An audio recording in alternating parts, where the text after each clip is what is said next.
All right. We've at least got a quorum now, so call the committee of the whole meeting for March 14th to order. Please call the roll.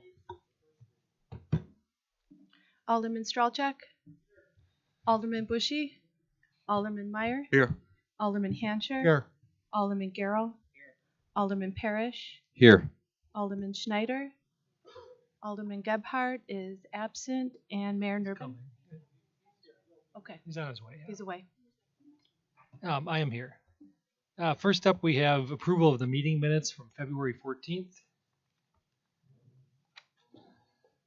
Motion and a second. Any comments, questions, corrections? Hearing and seeing none, all is in favor of approving the minutes, please say aye. Aye. Minutes are approved. First up, we've got a series of 4 ordinances. So the first up is ordinance 2023-1640, an ordinance amending Chapter 58 of the Mequon Municipal Code related to building and site plan requirements for properties located in the town center and rival corridor zoning districts. Looks like Assistant Director Zader is going to give us a quick overview of each of these, and we'll ask if he's got any questions. They're all pretty straightforward, but we wanted to get these in front of you now before we vote on them next month. Their first readings this month will be up for action next month, so if there's any questions, we can get them out of the way now so we can take any corrective action if necessary by next month. Try and keep the process in a straight line. Pardon? We're discussing them here in Committee of the Whole, not at Council because they're first readings. Yes. Take it away, Jack. This is a change to our rival corridor in our town center zoning district to allow for us to require changes that we typically would see with public improvements that the city would make. But since our last expenditure period ends in April, and we spent all of our money on our current project, there's going to be no funding left for these other improvements. So this just basically puts it on the developer. This would include any street lighting, on-street parking, street trees, landscaping, bike racks, things like that. So this will be both in the town center and the rival corridor district. Does that make sense to everyone? The ability to spend TIF money is coming to an end, so someone's got to pay for the improvements when there's development in an area. So that's basically the essence of this. Yes, I've got the push to talk. Everyone else has to keep their finger put down. Yeah. My finger was getting tired because I end up doing a lot of the talking. Are there any questions on this item? For a formal recommendation, I don't know that we need to. These went through Planning Commission, but we wanted to get them in front of council to talk about them. This one does need one because it did not go through a standing committee. Oh, it did not. Okay, we need a formal recommendation on this. Move to recommend. Motion and a second. Any further questions or comments? Seeing none, all those in favor, please say aye. Aye. Any opposed? That's recommended to the council. Next up is ordinance 2023-1641, ordinance amending Chapter 58 of the Mequon Municipal Code related to turf grass height limits during the month of May, otherwise known as No Mow May. We're still going to have May. We're just not going to enforce grass Yeah, we clipping. changed the date, so we would not start enforcing the 8-inch grass limit until June 1st, basically, to allow people to take part in normal May without any repercussions. And we're unlikely to have any 8-inch mowing violations because we typically don't have grass growing that high anyway by then. So likely to be very little impact. Are there any, Alderman Boucher? It's not a question. It's more, I had an exchange this morning with Mike Geis on this and asking for research just to make sure that we're not doing this just to feel like we're doing something and not results. So he did send me an article that pointed to some research about bee populations actually being increased in areas with the flowering. And actually, for myself, my kids have moved out, so I would like to have this all summer, but that's not going to work. So I did get that feedback from him. And the other thing, actually, in the exchange points highlighting in here, it's not just not mowing, but the recommendation is also not the treatment, because having the treated grass does not help the bee population as a result. So it kind of, not that that's part of the ordinance here, but it's part of the recommendation. Thank you for that. This is to help the local bee population and have them survive a little better. Their bees are dwindling in numbers, and if we don't have bees, we actually don't eat. So thank you for that.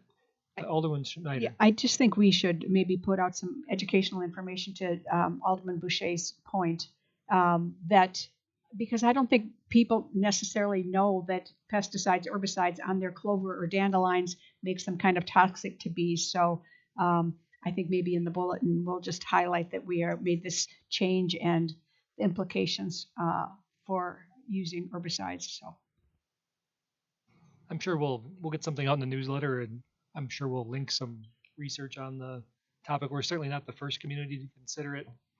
There was a few people last year wanting to try and do it, but it was very last minute in a manner which we couldn't get it in front of the right number of committees, like a week before where they wanted it to be implemented. This year we're out in front of it. Alderman Strelchak. Just, I was at a tree board meeting last night, and they're looking to get informational materials out to residents as well via the newsletter, brush permits, as well as Arbor Day. So those are 3 areas that we could include this information just to provide a little insight. And just a little personal note is I participated in No Mow May, unbeknownst to my wife, until the end of the month. And I told her I did that, and now I can tease her and tell her it's an ordinance, even though it's just allowed. Whatever it takes. Is there? Well, we don't need a formal recommendation. This one we do not, because it did go to public welfare. So we'll get to vote on it next month. But sounds like everyone's in general support of the idea. If you think of anything by the time next month rolls around, please don't hesitate to contact staff ahead of the meeting. So next up, we have ordinance 2023-1642, ordinance amending Chapter 58 of the Mequon Municipal Code regarding required setbacks and offsets for properties located within the city's R2 2-acre zoning districts. Yes, this came out of a case that went to Board of Appeals. Our R2 zoning district was unique in the sense that it had a 75-foot front setback requirement for every type of road that it fronted. And every other zoning district except our R1 had a different setback based on the classification of the road. So all we're doing here is changing that to match all the other zoning districts. And then there was an offset requirement. Our offset requirement in our 5-acre zoning is 30 feet. Then it drops to 25 feet. And then for some reason, it went back up to 30 feet for this district. So we just changed that to match the 25 feet of the R1B. Everything else is remaining the same. Thank you. Are there any questions on this change? This too went through Planning Commission, and everyone was supportive of it. And public Planning welfare. Commission. And public welfare? Yes. Good to know. Okay. 2 committees looked at this. All right. Hearing no feedback on that item, we'll move on to 1643, an ordinance amending Chapter 10 of the Mequon Municipal Code, updating references to and requirements of applicable administrative code provisions related to building permits. Yes, this went to actually public welfare this evening. These are changes that the state requested to our municipal code to match the language they would like to see. Most of it is just, again, it's referencing certain code or changes or naming changes. Like, for example, we refer to the Department of Commerce. It's now Safety and Professional Services. There's really no content that is changing anything in terms of how we do business. It's more just updating our code to match what the state is looking for. Thank you. Are there any questions on that item? Also very straightforward. All right. I think, well, we'll get to vote on these later at council, but next month, but well, maybe one of them tonight. Yeah, this one we would like to suspend the rules. This one we're going to see if there's someone who wants to suspend the rules. I think there's some urgency surrounding this item, but we'll take that up as the common council later. Before we leave that, Alderman Strelchak has a question. Just to circle back to the No Mow May one. Do we want to suspend the rules and maybe vote on that one tonight as well, just so we can get literature out? We can't because it's a Chapter 58, so it requires public hearing next month. So we timed it so we still have enough time to get it done before the May begins. But yeah, we can't do anything with that. Yeah, we'll be able to get that out middle of next month. And with any luck, we'll still have snow then. It is Wisconsin after all. Okay, moving on to our discussion items. First up, we've got Concept Street design plans for Port Washington Road located in tax increment districts 4 and 5.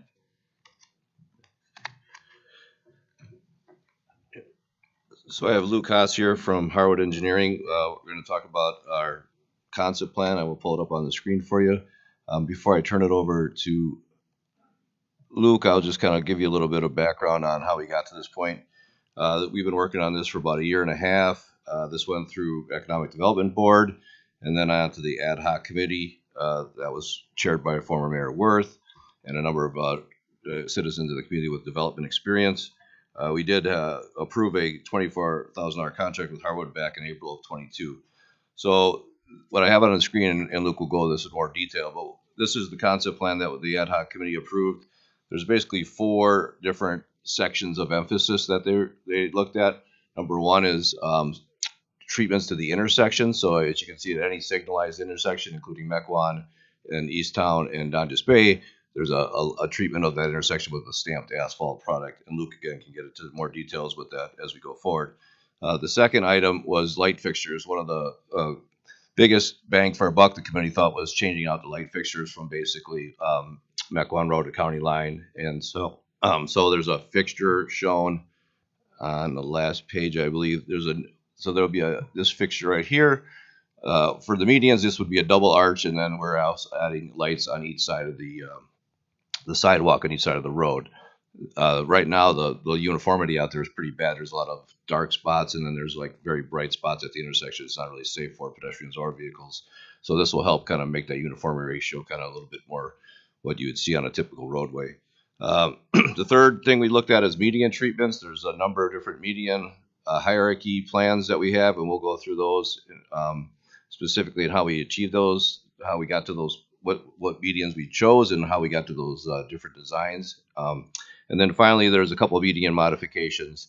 The first one is at the intersection with Mequon Road, where you turn into Culvers, and I'll show you some drawings later on how that impacts the neighboring properties.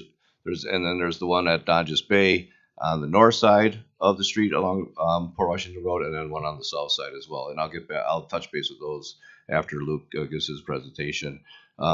We did those for several different reasons. One is just a safety issue. The one off of Mequon Road and the one on the north side of Donjas Bay Road, where it had some moderate accident history to them.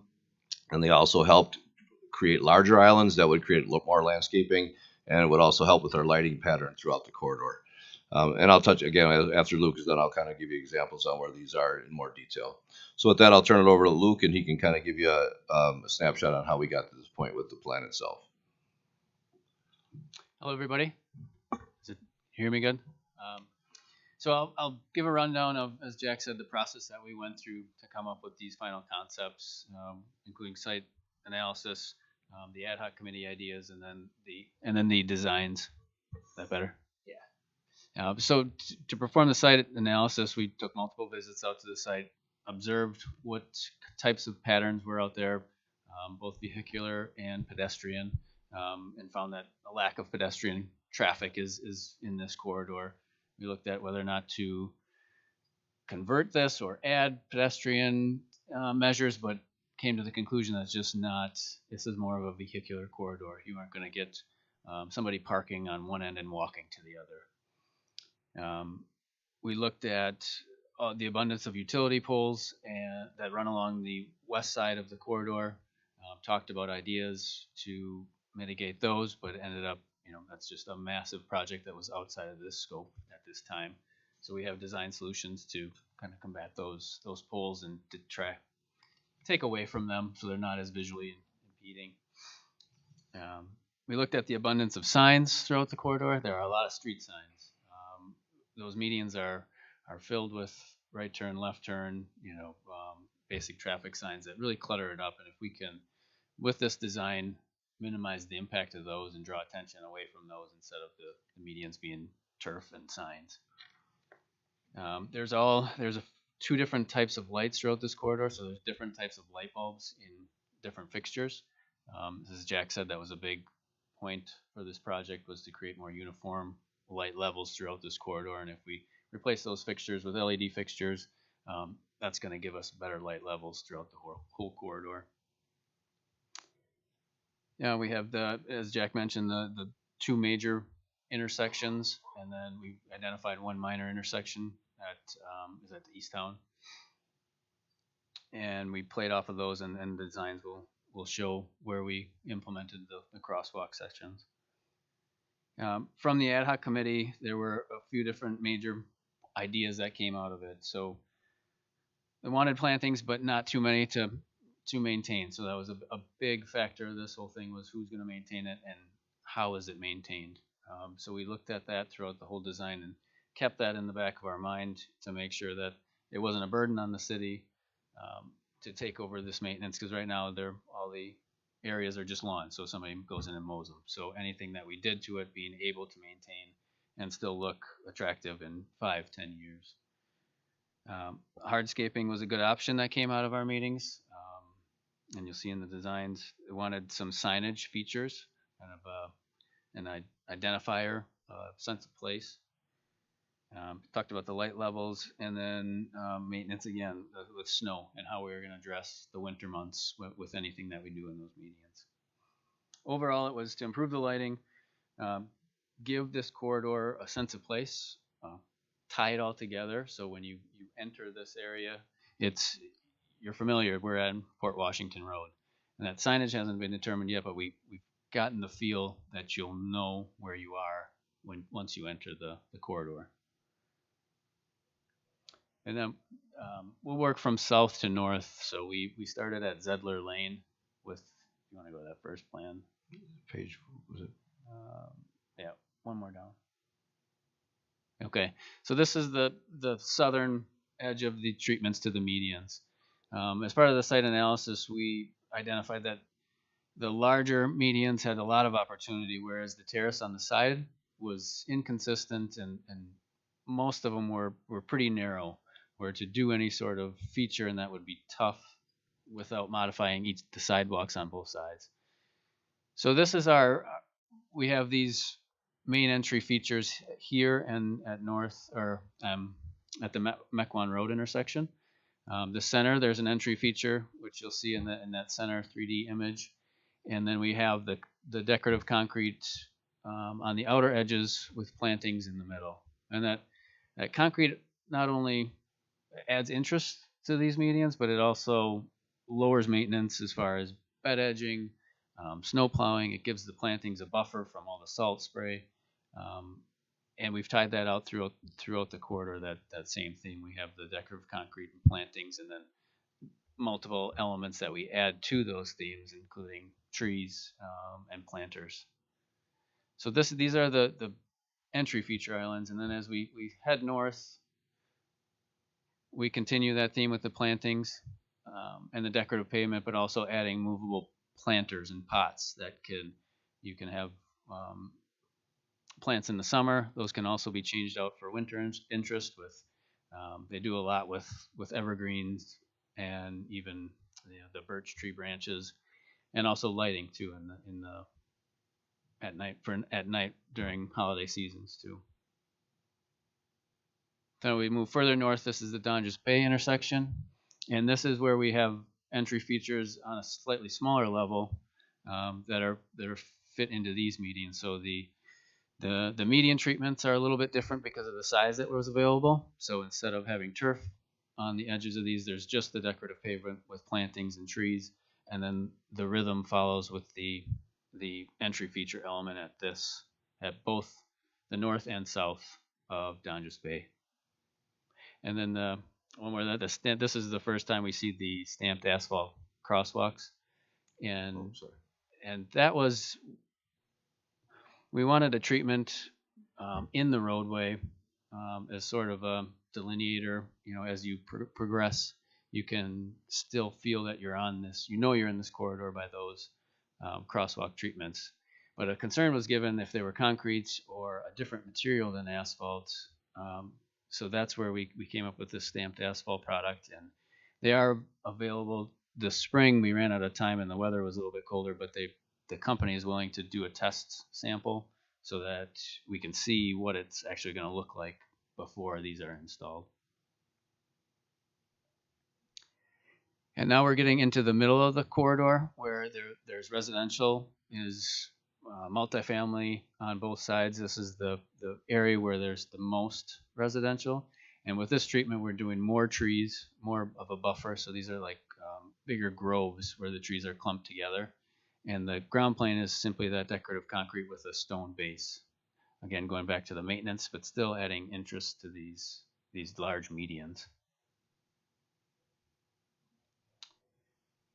And similar, so we're in the center, so there's two of these larger islands, and then we start to go back to the repetition of that we had at the southern edge, where we're getting the turf and then the pavement and then the plantings. So as you can see, we come from the entry feature, move into the, I guess, the mid block where it's a little less intensive with the design elements, and then it's to the groves. And I'll also mention at this point too, you can see, not great, but the lighting pattern. So the rhythm is, there's two lights on the terrace, and then we go into the center.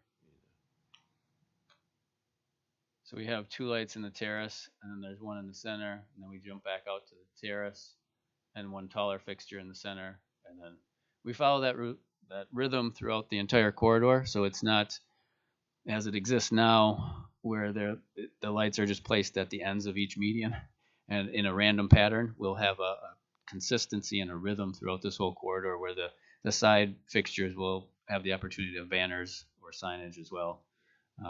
And those will be they'll be shorter, so the middle double arms will be taller, and then the terrace light poles will be slightly shorter on the outside. And now we're getting up to Mequon Road, where we have another main entry feature design. The islands were a little bit more broken up here, so we don't have the long one, but we still got that same design feel as you enter into Port Washington, on the Port Washington Road corridor. And this is also the area where Jack mentioned earlier that the medians would be modified to reduce traffic confusion. I'm sure we all know, getting into that Culvers, there's a lot of different ways you can turn left from Port Washington Road and right. So if we can limit that to one major intersection there with an additional left turn lane coming south, we feel that'll help the traffic patterns.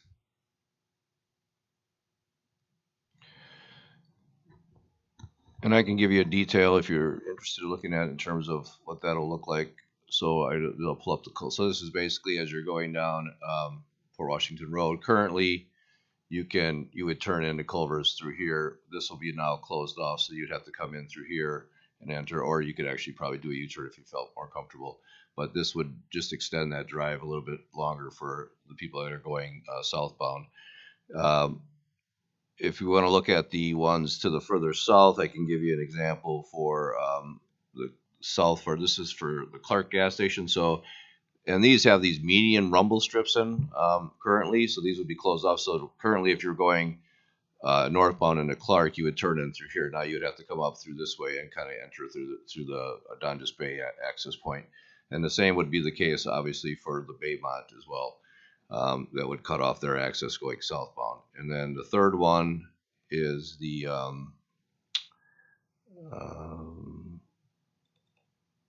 so this is for Crave and Goodyear, basically, in Life Storage. So if you're coming northbound to Crave currently, you can come and turn and go over the rumble strips. Now you'd have to come and turn in here and enter this way. And then the same with if you're going towards Goodyear, you'd have to go this way and then come up or go around to the back. So we did send a letter out to all the neighboring properties to let them know that their potential changes are occurring. If they have any questions, reach out to me. I did speak with the owner of the Clark gas station who had some concerns. But I did put all these in there for the different properties in your packet just for your review. Other than that, I guess the only thing else we'd want to talk about is the cost. Basically we have about $1.3 million currently in our TIF 4 and TIF 5 districts in cash. We're looking at an estimate of about $1 million for this project. This is also, as many of you know, this is a county road, so there'd have to be a MOU with the county in terms of maintenance. Our DPW director, who I believe is here, she estimated this would probably add about $69,000 a year in cost for maintenance. So we'd have to kind of figure out how we'd handle that. The TIF could afford covering that for a number of years, but then we'd have to look at a long-term strategy going forward. Other than that, the committee also did recommend an additional welcome sign. I put the location in your packet. That would be on a median that's not currently there. This would be part of the Mequon Road interchange project. There would be a median just east of the bridge. They felt that a nice welcome entranceway sign there would be appropriate as well. And as Luke mentioned, they did state that while this project wouldn't be able to handle the $15 million cost of the burial, they felt it was still a worthy endeavor, and the council should look at it moving forward. So at this point, we're just looking for feedback on the concept plan so we can further refine them. And we'd bring it back at a later date with a final plan based on your comments and feedback. Thank you.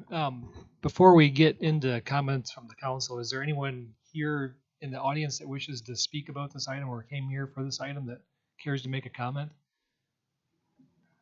Yep. Please just come up to the podium and state your name and the property you're representing and share your feedback. Hi, I'm Jawad Ahmad. I operate the Clark gas station. I was just concerned about this median treatment or median extension that we're going to have and how that will affect our traffic flow. You know, we've been at that Clark gas station for several decades, and I know that you know, closing that south entrance is going to be very difficult for the store. I could easily project 20% decrease in the volume at that store because of this. So that was one of my concerns, is that if we could keep that rumble area open, or at least have one of the Port Washington entrances open versus having to go on Donjas Bay and coming in. Thank you. Is there anyone else who would wish to speak on any of these changes to the proposed changes to the roadway? Okay, just want to make sure that there's no one waiting out in the audience waiting to speak. Go ahead, Alderman Strelchak.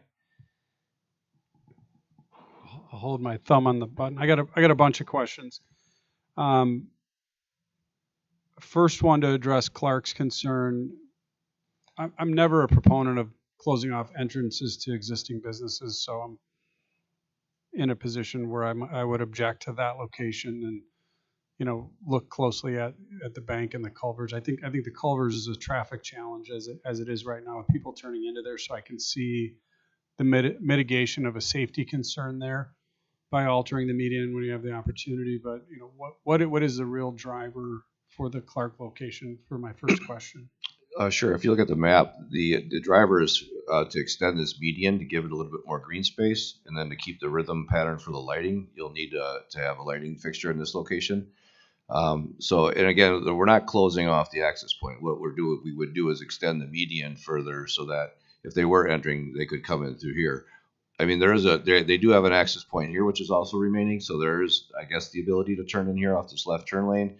Probably wouldn't be advisable because I'm sure people would be confused on whether they're turning left here or turning here. But basically, the median would just be extended here. So if you're still going this direction, you can come in through this way, but it would cut off the northbound access to get into this location here. And again, that was to increase the size of this median. And it was also, again, a safety issue. We looked at all three of these rumble strip areas because they're kind of like no man's lands. And this one was probably, from what the police chief told me, it was the safest of the three. The other two had a little bit of modern accident history with those. But that was the intent of extending that median. Okay, so for the record, I'm objecting to this change. Okay. Because you're not closing off the access coming southbound on Port Washington Road, but you are closing off the access coming from northbound. And I'm not, as a driver, going to turn onto the street into, because I'm gonna turn left onto Donjas Bay to get in there. And while I'm turning left, I'm going to have a green light, and everyone there is going to have a red light, and I'm going to have to turn through traffic to get into that. You know, I drove into the Ace parking lot for years, and, you know, as I'm coming in there, that's always a challenge to get in. They had another entry a little further down where I could sweep in, but I think we're doing a disservice to the business there, and I'd like the city to, you know, just really kind of take an opportunity to review that. The second question that I had was regarding the street trees. As Mike Gees reviewed the plan, and he's in agreement with the amount of gravel / asphalt with the types of trees that are being proposed, and they're going to actually live there. Yes, I think he's okay with the species selection. I mean, his concern mostly was maintenance because they're going to have to maintain them and make sure that they know there's additional cost to that. But in terms of the species selection and design, he was okay with it, yes. Okay. And then I had a question on the stamped concrete. As a motorcyclist, when I'm turning left and I'm at speed kind of at an intersection and it's slightly wet out, I'm concerned about that being a different surface and potentially slippery. What have you gotten for feedback on that? So this is actually stamped asphalt, not concrete, and that's one of the reasons why we went with the asphalt, because a lot of the problems we've seen with stamped concrete and asphalt mixing, you're gonna get a bump there or it's slippery.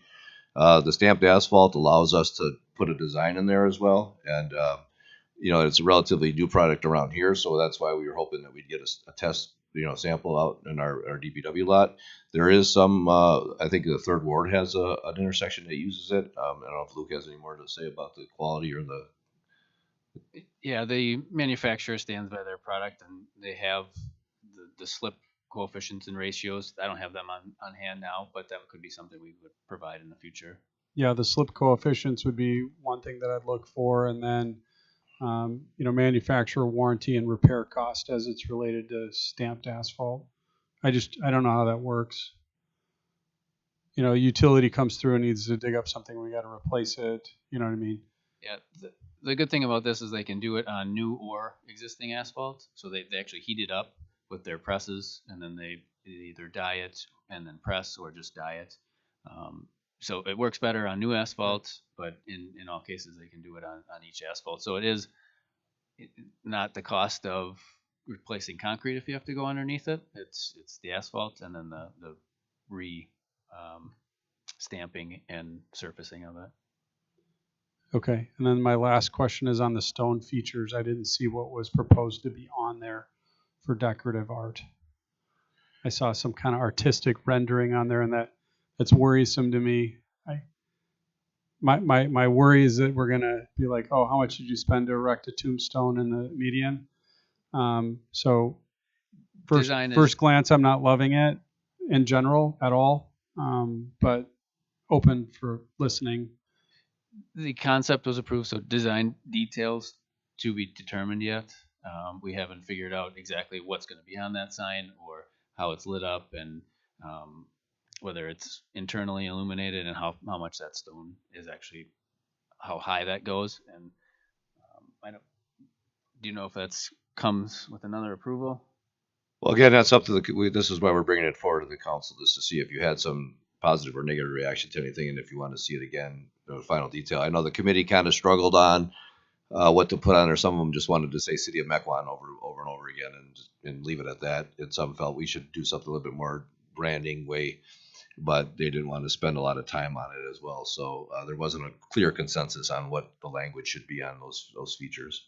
Okay, and then there's two conflicting statements here. It goes from Mequon Road to Zedler or Mequon to County Line? Well, the majority of the stuff will be to the Zedler. Yeah, we looked at the whole corridor, but the DOT is doing work right now all the way to County Line, so we didn't really look at anything really south of Zedler, but the whole project area was considered up down the County Line. And then we're looking at continuing this north at least to Glen Oaks at some point. At a later date. I know this is the TIF, and this is, don't say no to improvements, right? Correct. But it's kind of a business district is that port corridor, so it should all feel the same. Yeah, we could do it. I mean, in fact, with the TIF, you can go a half mile outside the boundary of the TIF, so you could actually still use TIF dollars to do north of Mequon Road, but you can only go about a half mile, which may get you to Glen Oaks or pretty close to it. It's just a matter of how much cash available we have. I think Glen Oaks is a full mile. Yeah, it might not get you all the way there, but it'll get you part way. I'd like to consider going north a half mile. Maybe at least a little way up the road. Alderman Garrell. First thing I'd like to say is I'm 100% in agreement with Mr. Strelchek's assessment of the Clark Station. That's a convenience store. Just by making it inconvenient for people to come in there, will probably drop their business by 20, maybe more, probably more than 20%. I mean, if you're driving down the road and McDonald's on the right, you'll go in. If it's on the left, you'll go to the next one. And there are no accidents on that side. There really aren't any accidents. That's not a problem accident side. This could be made to look really nice and still not cut off the access to the Clark Station.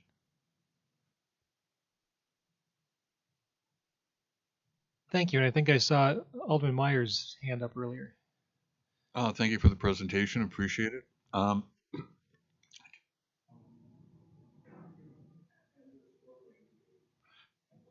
For signage on there, for the entranceway. I know we want to have a sense of place for that corridor, but I think what we have to do, which I would like to see, is some kind of coordination that same type of signage is going to be incorporated around the city. And what I mean, whether it's going to be color-wise and the signage can be different color-wise for the same type of theme for it. Instead of having these little pockets around that, when they all look kind of different, you want to have them have a place and have them unique, but still have some kind of incorporation with the city. Whether it's, if you're using flower pots, whether it's this same colored flower pots at the town center as you're using there, so it gives that sense where everybody knows, yeah, you're in Mequon, but this is a unique place in Mequon. So if you had it that way, like colored with the pots or with the signage or something like that, I think that would add to the whole, coordination for the whole city that are doing that. Thank you. Good comments. Alderman Parrish. Thank you, Mayor. Thank you to the Ad Hoc Design Committee. I sat on some of those meetings. Excellent, well thought out discussions. Former Mayor Worth was on it. And he was really into this whole thing. And so thank you to Mayor Worth and, of course, to staff as always. I guess my main point about this whole thing, I'm still kind of grappling with the whole project, mostly because we've really had a golden era of spending and project planning over the last few years. We have the new highway with the ramps and sidewalks, Highland Road, new interchange, the ARPA money, which of course isn't technically our money that we're spending, but that's $3.8 million that we'll be spending over the next couple of years. At the last meeting, we approved $5.3 million in TIF spending in the town center TIF. And I completely stand behind that spend. We are following through on a promise made to business owners that we made long ago. And I think there was really a clear return on investment. And when I sat in the committee meeting, when I said to the committee, is like, you really need to kind of show what is the return on investment to the community. I don't know that this will trigger additional development. It will look nicer for sure. This is a unique opportunity in the sense that we're not taking out any debt. So that's really what I like about this and why I think I can get coaxed to go along with this. I am concerned about the $70,000 in annual maintenance. I'm wondering how much of that was for like the pottery and the shrubs, because if there was anything in this plan that I could probably live without, it would probably be all of the flowers and pottery and artwork. I don't even necessarily need to know right now, Director Lundin. I'm just saying for when you guys come back, I'm wondering if we take some of that stuff out, what would the design be? Like, would you put more trees there, which might be acceptable? Kind of like Mequon Road. At the next meeting, when you bring this back, the Ellers projections, I think you just kind of got to show the spend and when the spend will be and try to articulate what will happen. I mean, will this lead to more tax base? And what I'd really like to hear is from residents and businesses, because I don't want to hear after the fact that we've been on this spending spurge when, quite honestly, the source of funds isn't taxpayer dollars for a lot of this stuff, including this TIF. This is not coming out of any taxpayer dollars. Again, the money is sitting there ready to be spent. So I do want the public to feel like they have the opportunity to weigh in and comment on any concerns. Ultimately, though, this is probably a opportunity for the next several decades to do something. Otherwise, we'd have to come off the general rule. So I'm trying to get to yes. I question some of the parts of it. So I just wanted to kind of express how I was feeling to my colleagues. I want to keep the conversation going. As it relates to the Clark gas station, that is in my district. I do feel three curb cuts is quite a bit. I'd rather remove the one closest to the intersection where you might have cars dumping out into the intersection. But if you're going to redirect traffic onto Donjas Bay Road, that's actually more of a hazard. You have Donjas Bay Elementary School there. At the end of the road, you just have a lot of traffic on that road. So those would be my comments. And again, I really want to thank the ad hoc committee and staff for this creative project for our community. I'm going to jump in and I'll get to you in a second. Alderman Bushy.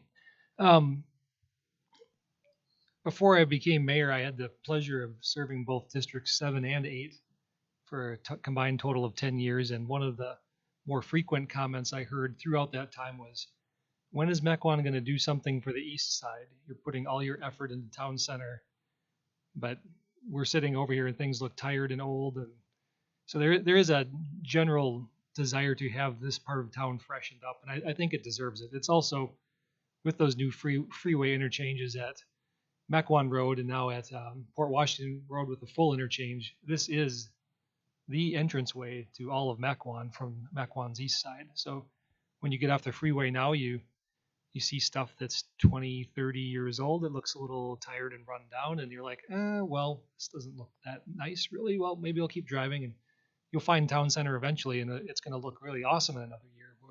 It'll just have been refreshed. I think it'd be a really missed opportunity to not do anything here, but I think we should provide some feedback to make this the best we can.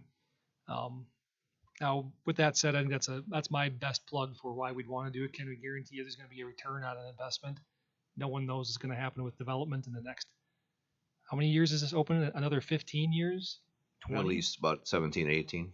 Okay, close to 20 years. So it's hard to predict what's going to happen in the out years, but letting it look old and tired certainly isn't going to help anything.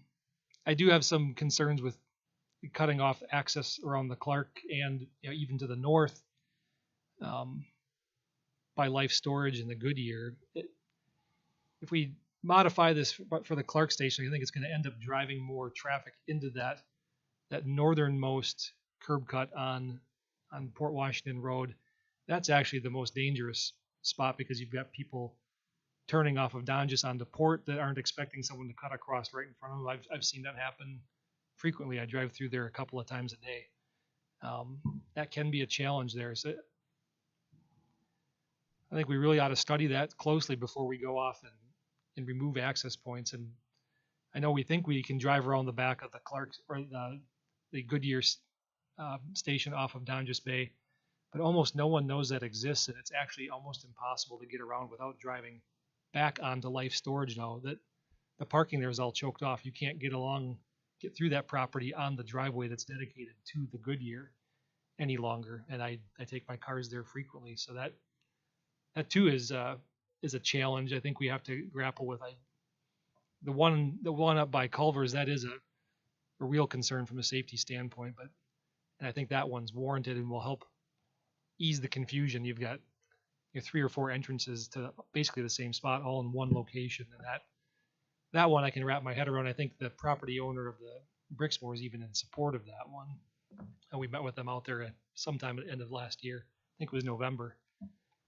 But I do have some concerns around those medians near the Port Washington Donjas Bay intersection as well. And with that, I'll pass it over to Alderman Boucher, who is next in line. Thank you. This was a great discussion. Definitely agree with all the comments being made so far.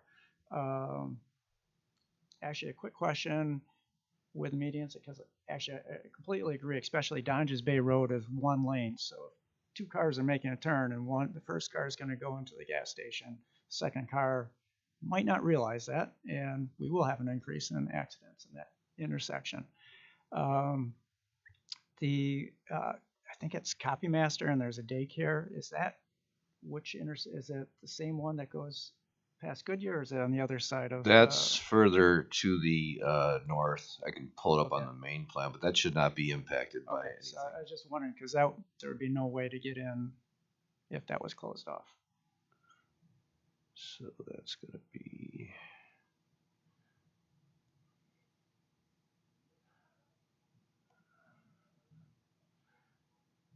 Let's see. more up. No, let's see where we are.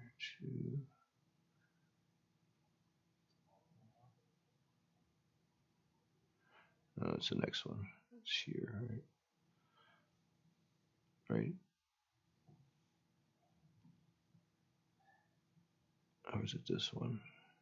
No, it's got to be this one where it connects. Are we missing this one? Because for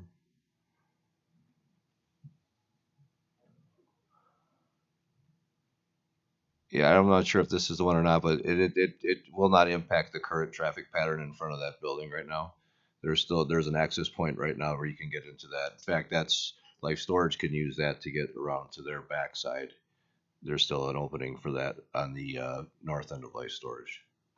Okay, thank you. And then second, with these medians in place of what exists, how does that affect the actual width of the driving lanes from curb to medians? Is that going to be exactly the same as it is today, or is that going to be decreased?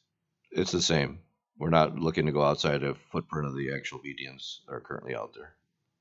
Thank you. And then third question, Commissioner Parrish, I think touched on this, and this is my question is, you had the ad hoc committee, Hardwood Engineering, got feedback from businesses. I'm curious, or sought feedback for the residents and the businesses there. Was it actually like going and contacting each one of those businesses, because they're the ones that are there day in and day out? And I assume that if we just went in and made a project, even though we've had good recommendations, they're going to say afterwards, this is not working out right. So we didn't get to that level at this point. We first sent the notice out to the ones affected by the median openings. And then after, once we get feedback from the council and we come up with a different plan, then we'll send out a wholesale notice to the rest of the residents. But we didn't do that yet because we didn't have a finalized plan at that point.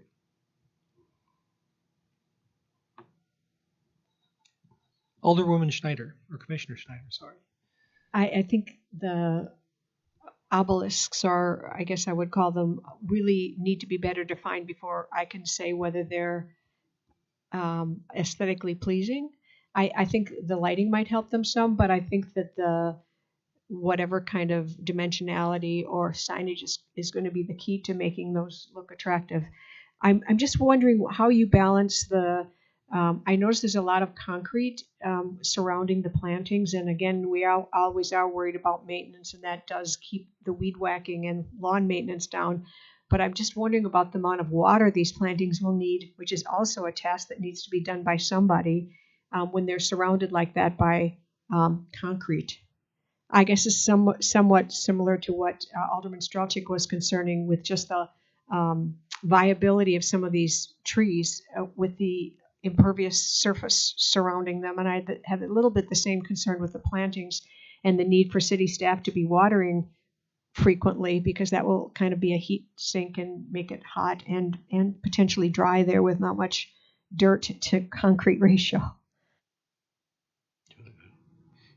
Yeah, definitely a harsh environment. I will attest to that we will have to be very careful with our species selection, in that these are all hardy plants and can tolerate salt. As far as the concrete, once we get into the construction details and the way we install the plants, it will have to be excavated out so there is enough soil mass. And in all areas where possible, I kept enough mass, enough width, so that if there are trees in that area, they will be able to grow and get to their full potential. If you stick them in narrow areas, they're going to be stunted. And in the really narrow areas, the problem areas, it's more ornamental grasses that can really take a tough beating and can be cut down in the winter and grow back. So concerns are all valid, and the locations and plant species will all be thought through so that we can address those concerns. The main watering period, so we won't have any annuals that will need to be watered daily. We can do perennials in all those pots, and even shrubs and evergreens. And the main period will be that first 3 to 4 months where they need to be watered a lot. But after that, those plants should be able to survive on their own with just the rainwater, unless we have a really bad drought. Thank you. Commissioner Strelchek. Just really quick, Mequon Road, this is falling under this project. I know that if we didn't put the Highland Road interchange in, the DOT was going to do a complete overhaul of that intersection. And with the savings that we allowed for at that one location, are they contributing anything to any of the intersection reconstruction with the highway? I don't think and Krista can correct me if I'm wrong, but I don't think they are doing anything beyond, this is the intersection here. I don't think they're doing anything beyond this point here. This intersection pretty much, I think, stays as is. They're widening this out a bit, but I think the intersection itself doesn't change, at least from the construction plans I saw, unless you have something. There are some impacts to the west. Jack's correct about the intersection at first, but there are some median improvements and modifications to the west of the intersection.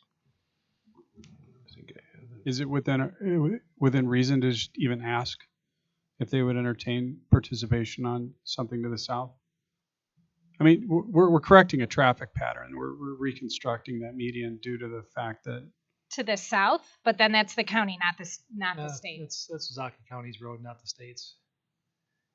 when I talked to DOT when we were looking at the Highland Road interchange, and we talked about the resident access specifically into Newcastle, and they said they would be willing to look at how that traffic pattern was and safety and assess that. I think that's since gotten lost in conversation.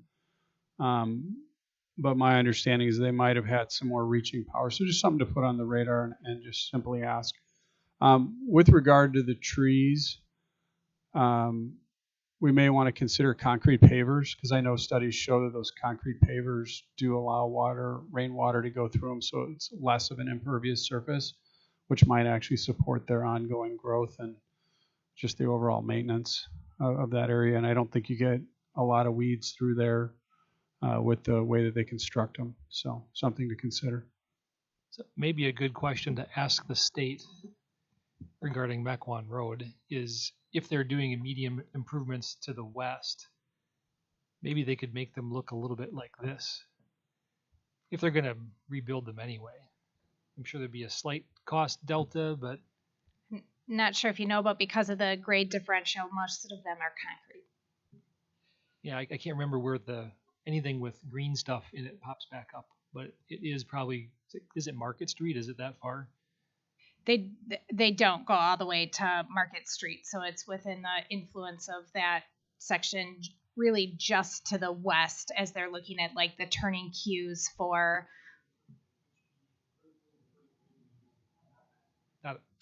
Envisioning I'm it right sorry, offhand. you are correct. I think the first green median is west of Market. Okay, so it's beyond the scope of the state's project. Okay. Yeah, and then Congrats. just one comment on Commissioner Parrish's thoughts and feedback from the business community. I ran a business on Port Washington Road for 15 years, was there during the reconstruction phase. And the overall sense and pulse within that business community was that was kind of an unfinished project. And I know I've had resident feedback on Mequon medians and what are we going to do to actually put some trees in somewhere.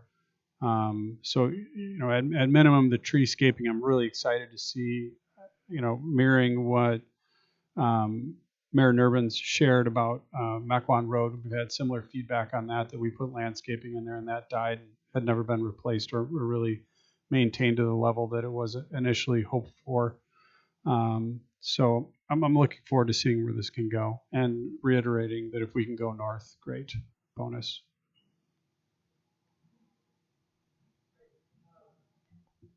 Commissioner Gephardt. Sorry. Oh, sorry. You couldn't see his hand raised up behind you. I couldn't see it. Sorry about that, Bill. I just wanted to say the same thing as the mayor said about the District 7 particularly, which I know better than District 8. They have long-standing concerns with what they perceive as kind of a neglect of that area on southern, at least, Port Washington Road. And the other thing is just a question, what constitutes the maintenance of that? How did it end up being 60 plus nearly $70,000 a year, if you don't mind sharing? Sure. We actually included a table at the end to kind of go through where we otherwise went. We contract for the majority of the medians, both on Mequon Road and in the business park, as well as a portion on Cedarburg Road. So we contacted that contractor and otherwise asked if we were to add this span, given the improvements, what those costs would be. So a portion of it was to address the watering. We don't have the means to do that with our own equipment. So there were the median. We don't mow any of that right of way right now. So a portion of it for that. A good portion of it is for plant material that we anticipate having to replace on an annualized basis due to plant turnover and things. But then it also gets into some capital funding for eventual replacement of things like the pots and the other mechanisms. We actually wouldn't likely be in favor of pavers just because of the freeze thaw. They become so unsettled like we otherwise have on Cedarburg Road. So we were more of an advocate of the concrete as it relates to that. But there are hours for the string trimming. We're almost tripling the number of light fixtures out there, so there are energy costs as it relates to that. We did use We Energy's most recent costs for energy efficient fixtures, not the ones that they'll be replacing. So there should be at least some cost savings for that. And then just other elements, including the weed control, mowing, string trimming, and tree maintenance that we otherwise anticipate. So as it stands along that same stretch, what is our annual cost? Zero. It's the counties. We don't do anything. That's right. That's part of why it's so bad. Now I'm Right reminded why it's such a big difference. Okay. Right now, the county's supposed to take care of everything. Notice I said supposed to. They aren't the most responsive to lawn mowing and other things along that stretch. So now we get blamed for it anyway. We'd just be taking responsibility for it.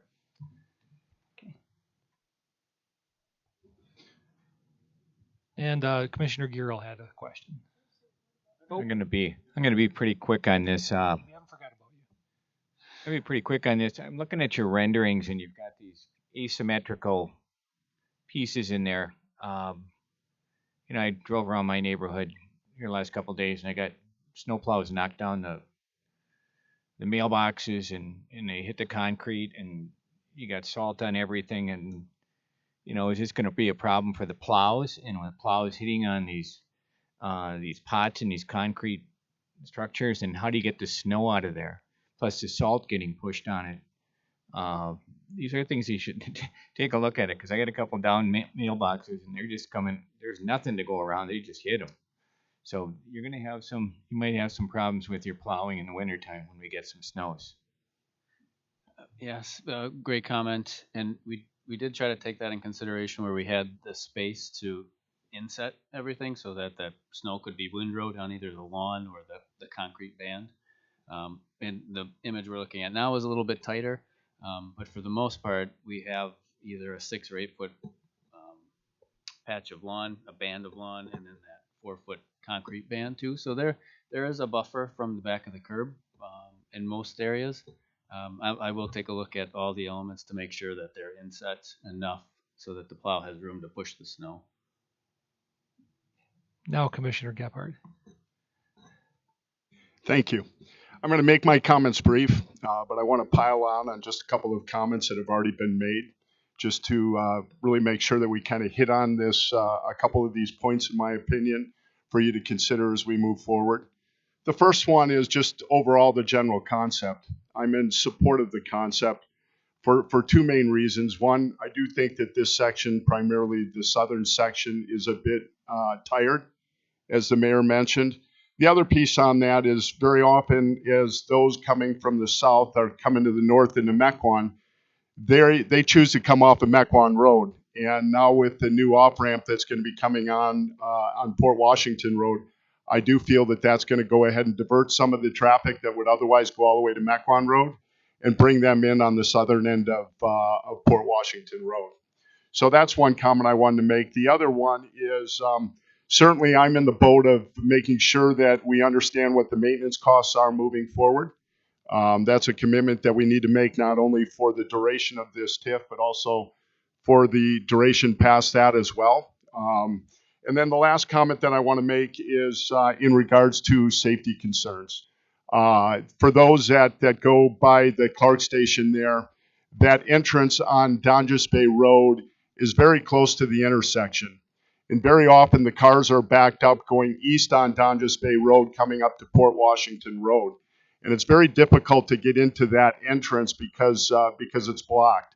So what might happen is if we eliminate those two other entrance points for those cars coming from the south, is that we may have cars that extend into the intersection and aren't able to get through in time.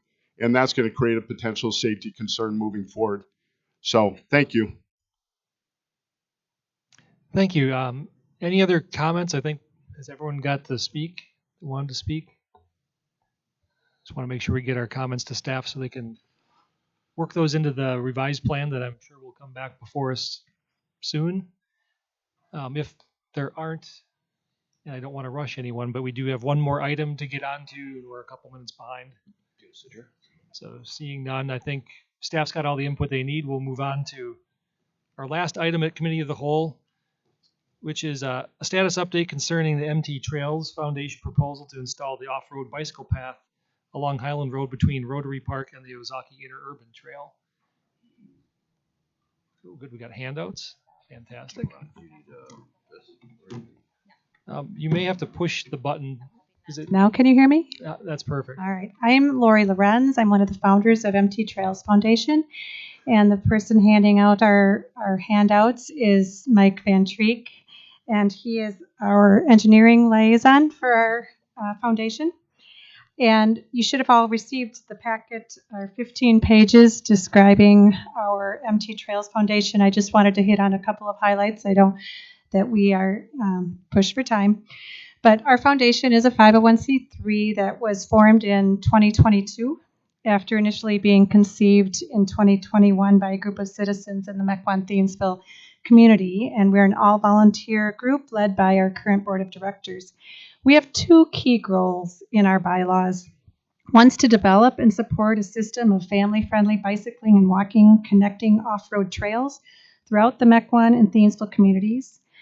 And the other is to provide non-motorized alternatives for transportation, recreation, personal health, and well-being.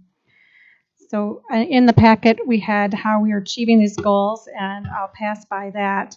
But I did want to make sure you knew our efforts that we've done to date in the last year and a half. We've created community awareness and support with our foundation pop-up tents and tables, which hopefully you all have seen throughout the area.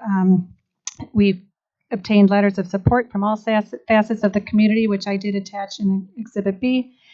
In 2022, we actually interfaced at 12 community events using 80 volunteer hours, and just to get the word out about the foundation and what we're trying to achieve. And we sought input from the community regarding desires for trail placement, and this was begun with questionnaires that were handed out, distributed at our pop-up tables.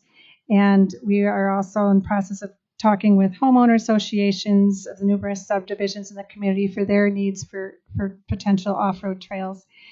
We have sought funding for the creation of our first project, which is the Highland Road Bike Spur, through grants and donations, and that includes a Federal Transportation Alternatives Program grant that we were granted on August 30th for $988,000.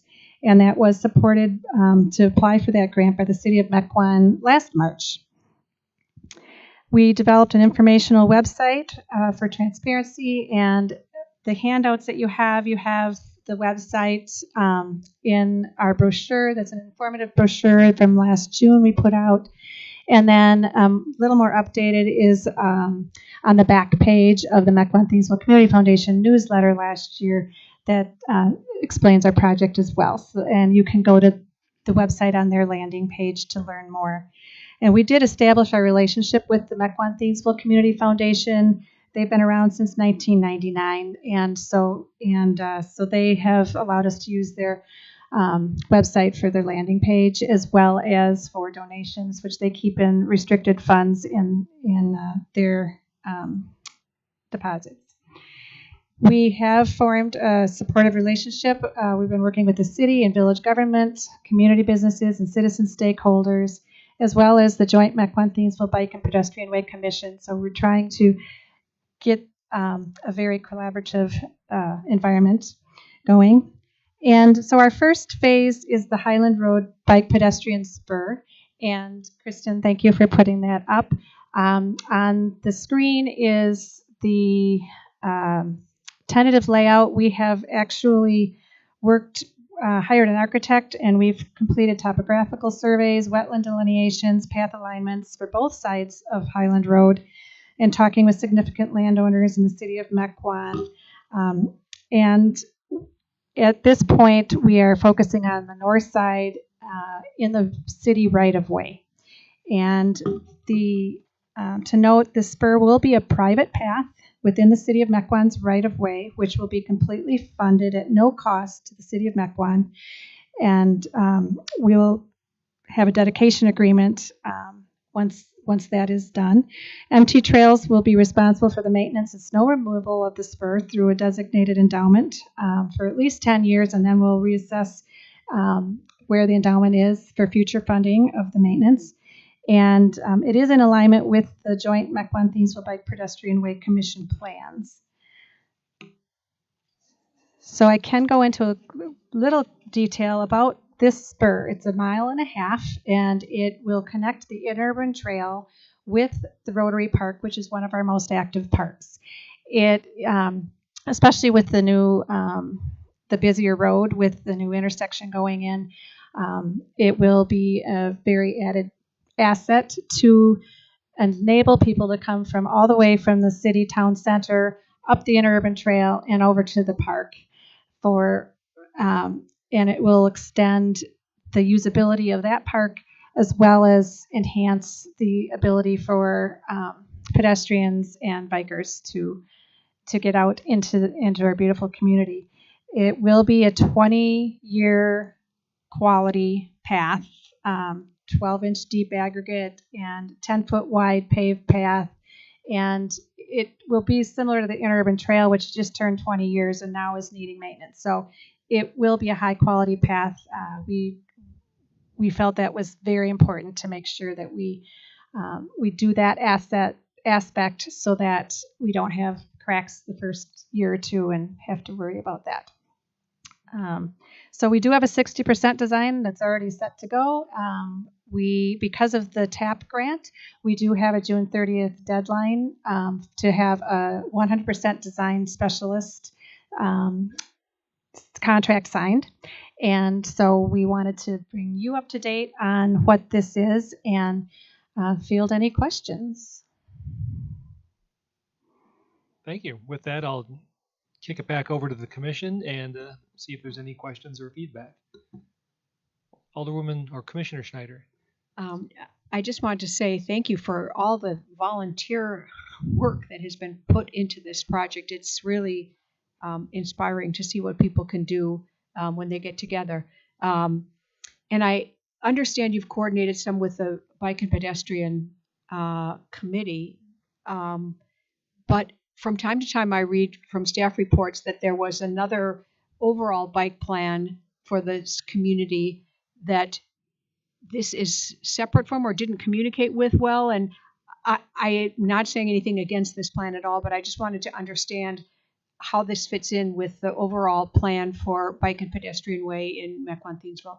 Mm-hmm. Yeah, that's a great question because, and actually the Bike and Pedestrian Way Commission is in the process of hiring a consultant to look at off-road possibilities throughout the community. And we are going to work closely with them on that. That commission plan was 2010 to 2030, so it is 15 years old. And, well, not quite, but, and a lot has changed with the needs of the community and the, as far as having accessibility for bikers and pedestrians than was back in 2010. And so that's one reason it wouldn't have been in the 2010, possibly the Bike Commission's report, but we are working closely with them now to moving forward to make sure that is. As it's been explained to me, the Bikeway and Pedestrian Bikeway Commission's plan is out of date. It's going to be updated, I think, this year. And this is something we'll see more of in the revised plan. This is just a little bit ahead of the revised plan, so it's a little out of sequence. That's hence the confusion, I think. Mm-hmm. Commissioner Strelchak. Well, first and foremost, thank you for everything you do for our community. Projects like this, big projects that come up that we don't expect you to do, but we really appreciate when you bring the community together to help fund things like this.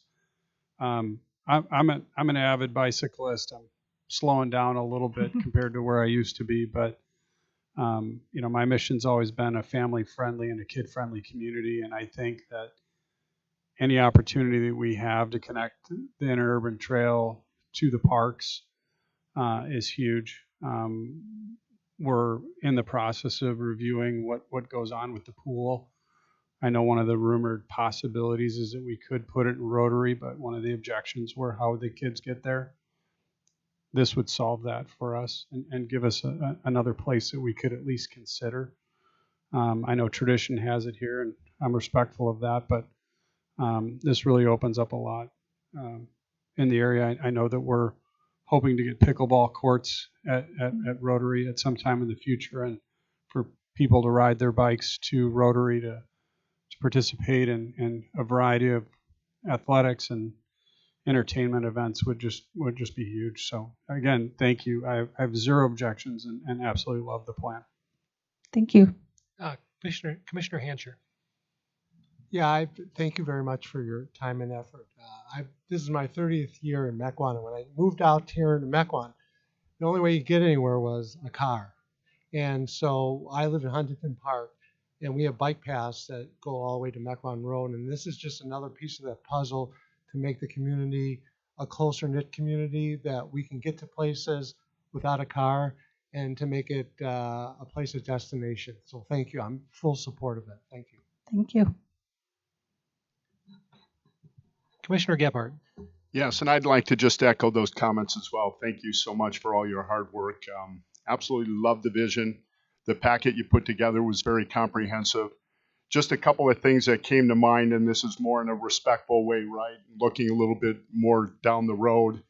Has consideration been given as far as, and I'm asking this, maybe part of this out of ignorance, but, if in the event there was an accident, I know that, the city is trying to relinquish any sort of liability as it relates to this, and the foundation is certainly, it seems, willing to pick that up.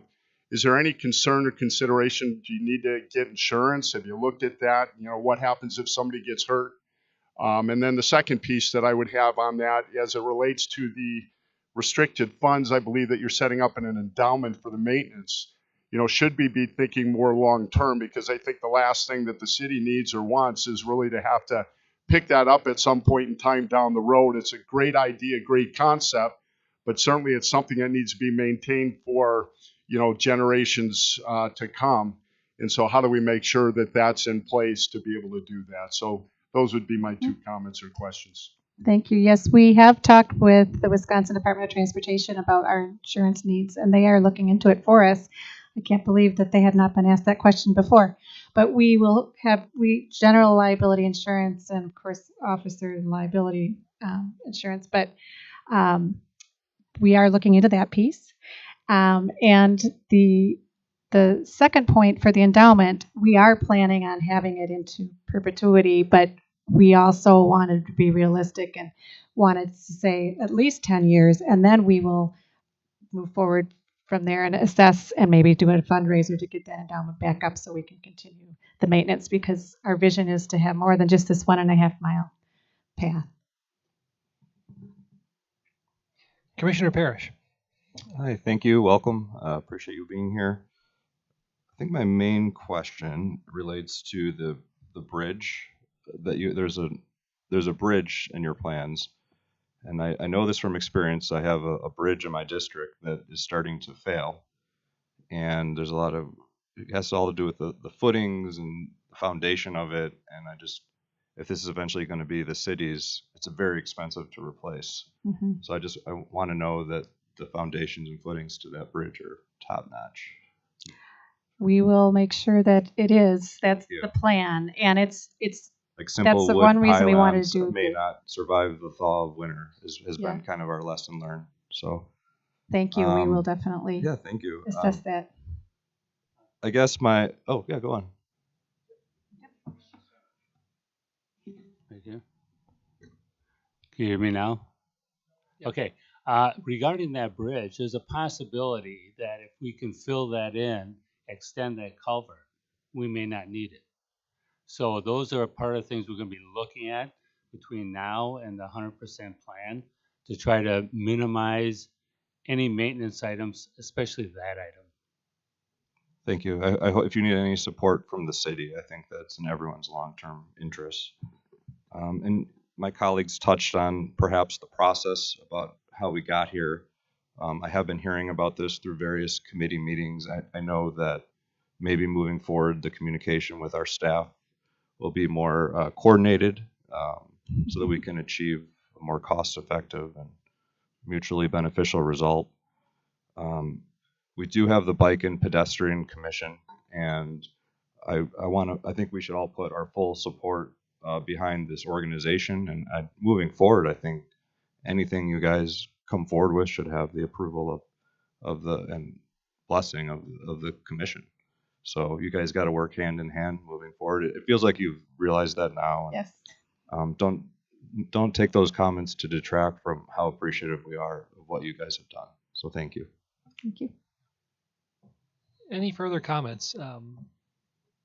If not, I think those comments are a nice segue into maybe we could outline what next steps are, both on your end and on the city's end. Ultimately, we'll need a agreement for the approval to do something in the right of way. So that's maybe a question for both sides of the room. Kristen can go first. Yeah. Sure, I will. Staff outlined a number of the terms and conditions that will be addressed, much of which Lori outlined here, just in terms of memorializing what those terms are for the construction, operation, and long-term maintenance. Because it is the city's right-of-way, we'll need to designate what they're allowed to do without a permit versus what requires a permit. We've also offered that while they will be fiscally responsible for the maintenance of the trail that may include crack sealing or reconstruction, that we would be willing to otherwise leverage our contracts that we issue on an annual basis. So being able to establish some general framework as to how that would be addressed so that we don't have to worry about either a subsequent MOU in the future or other mechanism for how to address that. And then it'll just go through, again, defining what the foundation's responsibilities are versus what the city's rights are and how that relationship will work. This is modified from how this was presented last year, March. Historically, the city has performed the local sponsor function for these state municipal agreements. So we've been the ones to actually hold the contract and we've been the ones to actually sign the grant, but the WISTOT has otherwise changed and allowed MT Trails to do so. So among other things, the city won't operate as the bank either. So that's good news for us as it relates to getting out of the grant administration business. So that will be a portion of what was originally outlined to be in the agreement that will no longer apply. Thanks for that update. Anything to add from the MT Trails side? Okay. No. I think that does it. We look forward to hearing back from you. And with that, I think we need a motion to adjourn Committee of the Whole. Wait a minute. Am I missing a second? To adjourn. Motion and a second. All those in favor, please say aye. Aye. We are adjourned. We'll now immediately meet as the sewer utility. Yeah. Can we take a few minute break? Is that 5-minute break? 5 minute? Okay, 5-minute break. We'll be back at 5. 8 o'clock. Or 3 minutes before 8. We'll use the bathroom too. Okay.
Sorry to interrupt.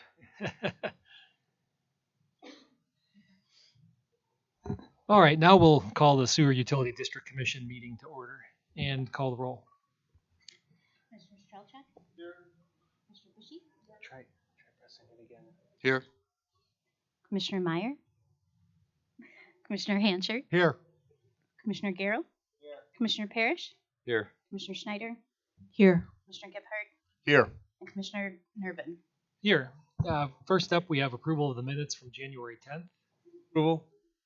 Second. Motion and a second. Any comments, corrections, etc.? Hearing and seeing none, all those in favor of approving the minutes, please say aye. Aye. Any opposed? The minutes are approved. Next up, we have resolutions. Resolution 4033. Resolution approving award of a design contract for the replacement of Ranch Road Lift Station E to Applied Technologies of Brookfield, Wisconsin, in the amount of $514,205. I'd move to approve. Second. Motion and a second. Any comments? Maybe a brief overview from staff, just so the public knows what's going on. Yes, good evening, commissioners. Thank you. This contract award for design of a replacement lift station follows previous work on condition assessments and design memos to identify a location for relocation of the existing lift station facility. There's also been a series of public information meetings with nearby residents. And as this design process moves forward, there'll be public information meetings with renderings of the new proposed lift station. Those renderings will be prepared in collaboration with Department of Community Development, and the public information meetings will allow for resident feedback. In addition to the core contract for the lift station, where the new lift station requires gravity sewer connections and force main connections, there are additional capacity improvements in the design contract. And staff plans to bring back any items that need to be discussed regarding budget and financing. And right now we're in a position to have adequate funding from the capital account for the design and anticipate being able to self-fund for the lift station. But some of these additional capacity improvements may require a closer look, so staff will plan to bring that back in the future. Thank you. Any questions from the commission? Commissioner Boucher. Thank you. I'm looking at packet page 4. So Applied Technologies is $3,100 less than SEH. However, the hours are about 85% for the second bid here. And I'm just wondering, with it being perhaps completed sooner, and if are there any other differences other than it just being $3,000 lower, or were there other reasons to go with recommendation ATI? Yes, thank you, Commissioner Bushy.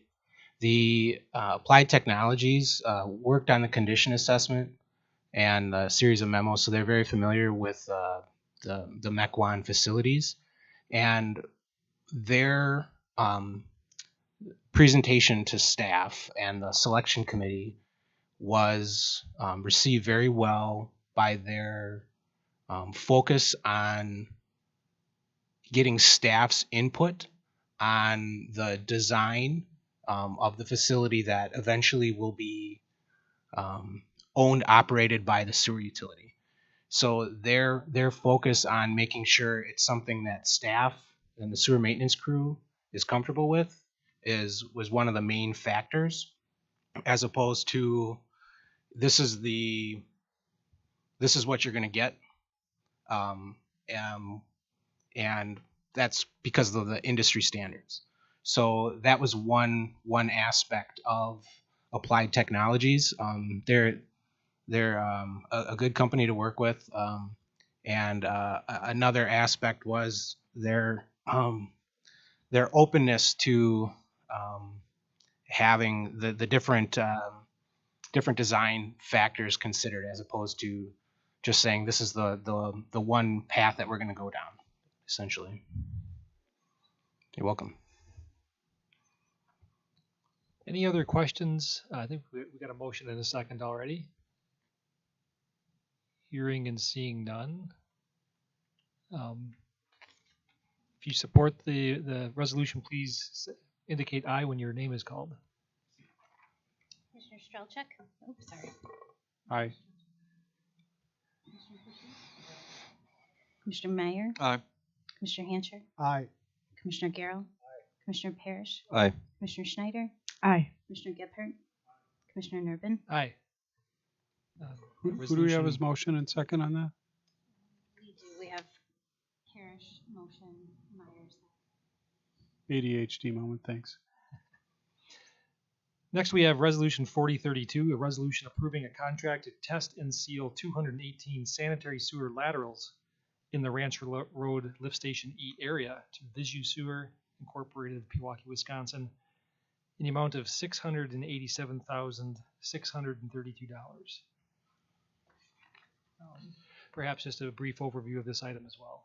Yes, thank you, Commissioner Nervin. This contract work is to continue the sewer utilities' ongoing efforts to reduce infiltration of groundwater into building sewer laterals and to maintain capacity of the collection system during wet weather. In 2019, the sewer utility prepared a report that prioritized areas for sewer lateral work. Previous and some ongoing efforts include the Riverland Drive Lift Station H and the Riverdale Park Lift Station F areas. And now this project adds in the Ranch Road Lift Station E area. And the work focuses on testing and sealing laterals from the main, as that connection area near the main is where we're finding most of the leaks. Visu Sewer has worked on contracts in Mequon for decades, including rehabilitation of sewer mains, manholes, and laterals. And staff recommends entering into this contract. Thank you. Yeah, for the public watching or those that might be new to the commission, one of the biggest problems with our sewers is the fresh water getting in, not the actual product we're trying to send down to Jones Island. So this will seek to limit that further and increase capacity in the sewers in those wet weather events, which is when we always have the problems with surcharging and pumping. Are there any questions from the commission? Commissioner Meyer.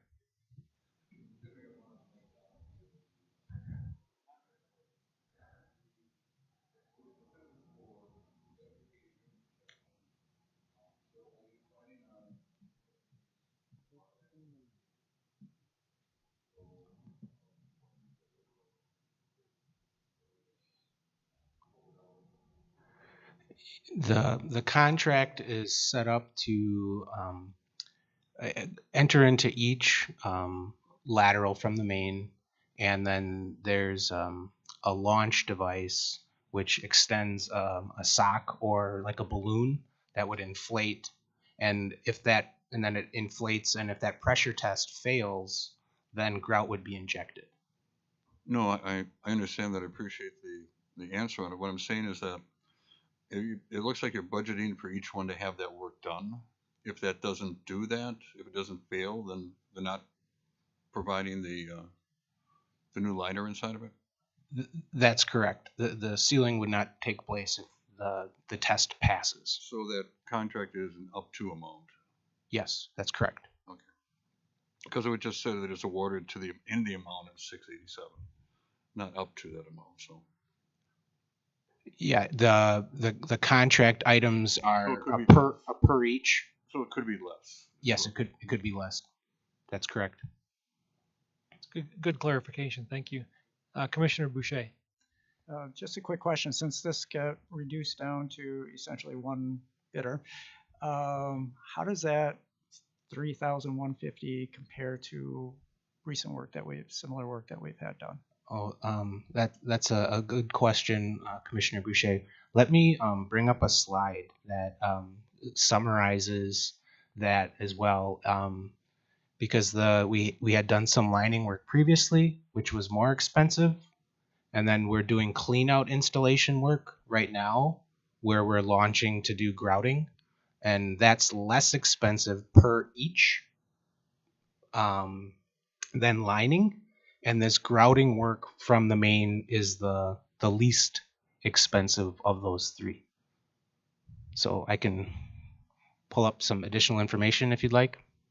Okay, that suffices. Any other questions or comments regarding this item? Hearing none, I think we still need a motion on this, though. Second. Motion and a second. Any further discussion? Hearing none, please indicate your support or lack thereof when your name is called. Commissioner Strelchek, Aye. Commissioner Bushy, Commissioner Meyer, Aye. Commissioner Hancher, Aye. Commissioner Garrell, Aye. Commissioner Parrish, Aye. Commissioner Schneider, Aye. Commissioner Gebhardt, Aye. Commissioner Nervin. Aye. That brings us to Resolution 4031, resolution approving a contract award to construct a parallel force main for Tamerman Drive Lift Station O to Mid-City Corporation of Butler, Wisconsin, in the amount of $738,265.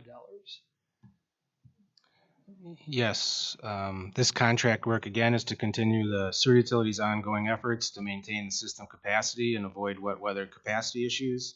A condition assessment was completed in 2017. Hydraulic modeling study was prepared in 2021, and following the 2022 sewer budget approval, the design of the capacity improvements for the Tamerlane Drive Lift Station O began. And this contract is to construct a parallel force main to add capacity to the lift station, and a second contract is anticipated in April to add or to replace the two pumps at the lift station. Due to the crossing of the Little Menominee and to minimize the disturbance of the road, directional drilling is anticipated for construction. While this will minimize the road restoration, a detour is anticipated during construction to avoid traffic conflicts. So for the eastbound traffic, there won't be a detour, but for the westbound traffic along County Line Road, the detour that's planned would go up Swan Road to Donges Bay to avoid this project area. And Mid-City's a reputable contractor and was the lowest qualified bid, and staff recommends the award. Thank you. Any further questions from the commission or Move comments? approval. There's a motion. Second. There's a second. Any further comments? Hearing none, please say aye when your name is called if you support this resolution. Commissioner Aye. Strelchek, Commissioner Bushy, Commissioner Meyer, Aye. Commissioner Hancher, Aye. Commissioner Garrell, Aye. Commissioner Parrish, Aye. Commissioner Schneider, Aye. Commissioner Gebhardt, Aye. Commissioner Nervin. Aye. That brings us to the end of the Sewer Utility Commission meeting. Is there a motion to adjourn? Move to adjourn. Motion and a second. All in favor, please say aye. Aye. We are adjourned. Now we are reconvening immediately as the Mequon Municipal Water Utility Commission. Please let the roll reflect all the members are still in attendance from the last meeting. And that brings us to meeting minutes from February 14th. Is there a motion to approve the minutes? Motion Second. and a second. Any comments or corrections? Hearing and seeing none, all those in favor of the minutes, please say aye. Aye. Minutes are approved. That brings us to discussion item. Consideration of an amendment to the Mequon Municipal Water Utilities Connection Policy related to reimbursement for Mequon water utility costs. Director Lundin is going to take this one, I presume. I will. I apologize in advance. This is a partner or a companion text amendment to the sanitary ordinance that's on the Common Council agenda for first reading tonight. We originally intended to have that discussed at the Sewer Utility District Commission meeting that you just otherwise had, but we'll switch around and do clean water before dirty water instead, since from a policy standpoint, they're similar. It's just the different utility. What we are before you tonight requesting is an amendment to the Mequon Municipal Water Utilities water connection policy as it relates to reimbursement. There are projects that are billed and contribute by developers that may require either upsizing of main to meet the ultimate requirements of the system or other improvements, loop connections, things like that, that would be cost advantageous to the utility to leverage the developer to otherwise do. We've done this for public improvements in the past, for example, in the town center. This just would specifically relate to how the utility would reimburse, since it's an enterprise fund and completely segregated from the city. The sewer ordinance actually already established how reimbursement would take place, but among other requirements required that the developer would pay the city, and then the city would take the project and bid it and use the developer's money to otherwise build the project. And while that certainly meets the financial policies as it relates to making sure that we're being cost efficient and good fiscal stewards of the taxpayer dollars, it can add both time and actually expense to the project, and in the end, not necessarily be that cost effective for the taxpayers, or in this case, the ratepayers for the water utility. So on the sewer side, we were asking for the ordinance to be amended to include an additional reimbursement policy that would allow the project to still be bid, so that we're ensuring that we have that publication and statutory requirement, but to leverage the developer's project to otherwise complete the project and then set the utility requirements for reimbursement. From our perspective, it just adds one more tool to the toolbox, so to speak, and is more flexible than the language that previously appeared. The exception, of course, for water was we never had any language. So we're otherwise mimicking that was established for the sewer utility and requesting approval. Thank you. Any questions from the commission? Commissioner Meyer. Shouldn't there be some language included with this that has the basic of the calculations that we will use for the difference, that the city will pay that portion of that for the upgrade in the, let's say like the upgrade in the piping that we need, higher size, the difference of the connection in that? It's something that we're aware of how that works, and then also developer works. Now that may be in the sewer. I didn't cross-check inside of that, and there may be a sidebar thing, but I think there should be some kind of language inside there that kind of explains out what the guidelines are going to be for the developer and for us. We defaulted to the standard difference of the cost shall be made by the city engineer, which is language that appears in many locations with the intent that that would be defined as a part of the development agreement, with the exception of the example for like upsizing of pipe. What we require is for it to be bid both ways. So it would be bid, for example, if the development is required to have a 10-inch diameter pipe, that it would be bid both that way, and if the utility required a 16-inch, that it would be bid that way, and then it would be the cost differential between those two that would otherwise stand for reimbursement. And I agree that's the way it should be done, but is there someplace inside there that should be explained out?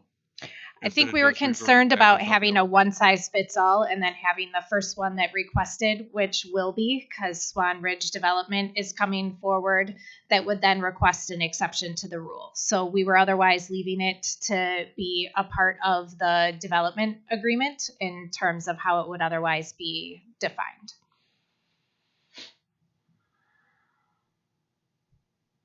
I guess I can understand that. I guess my feeling on it that there should be some kind of, at least a basic understanding what the evaluations are, instead of it being individually for each one of the developers that comes forward.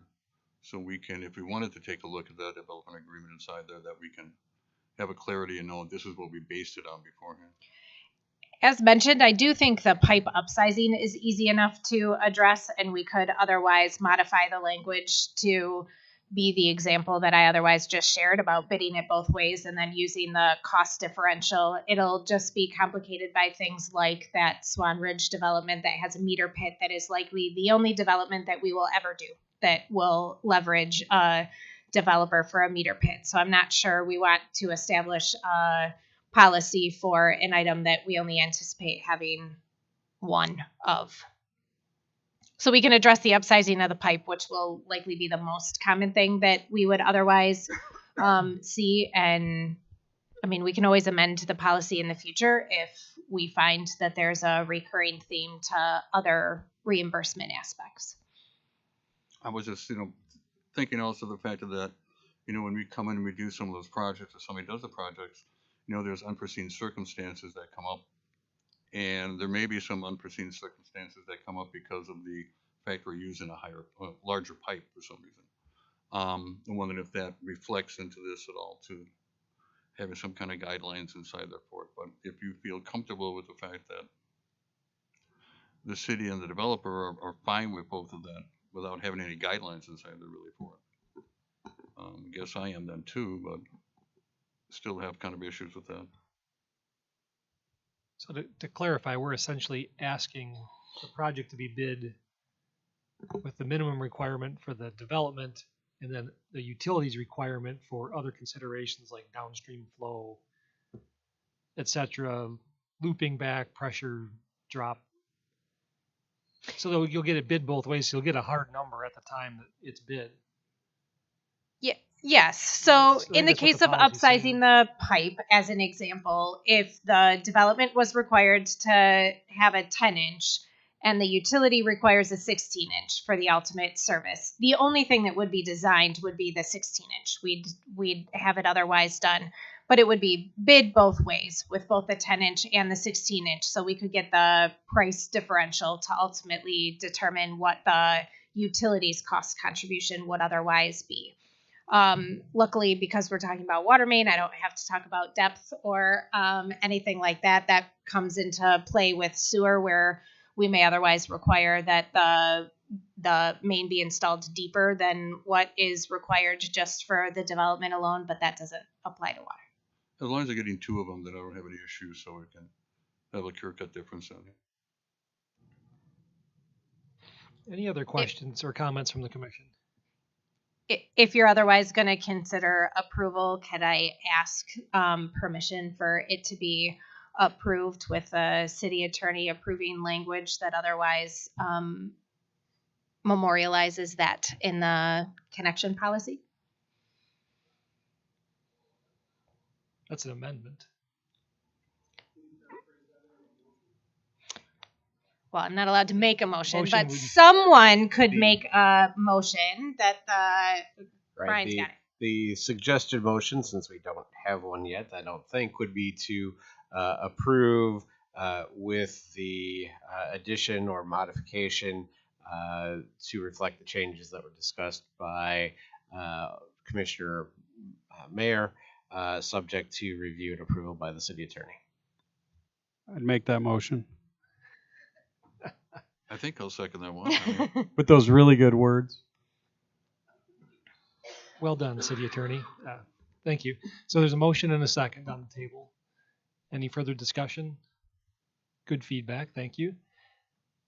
If not, all those in favor, please say aye. Aye. Any opposed? And that goes on to the council. Is there a motion to adjourn? Second. Motion and a second. All in favor, please say aye. Aye. We are adjourned. We'll now reconvene as the common council. Call that meeting to order and let's have the Pledge of Allegiance.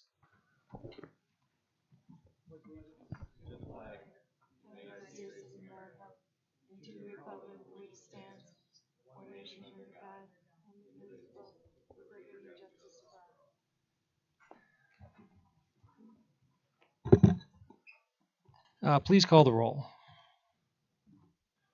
Alderman Strelchuk, Here. Alderman Bushy, Alderman Meyer, Here. Alderman Hancher, Here.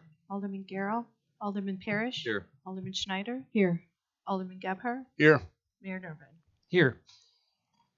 First up, we have personal appearances and public comment. So citizens wishing to address the council on any matter not on the agenda may do so at this time. If you desire to be heard on any agenda items, you may be heard at the time when they are considered. Please speak into the mic. Time limit is 5 minutes. Is there anyone here who wishes to speak on any item not on the agenda? Seeing none, we will move to public officials reports. Oh, is there one? Is there one?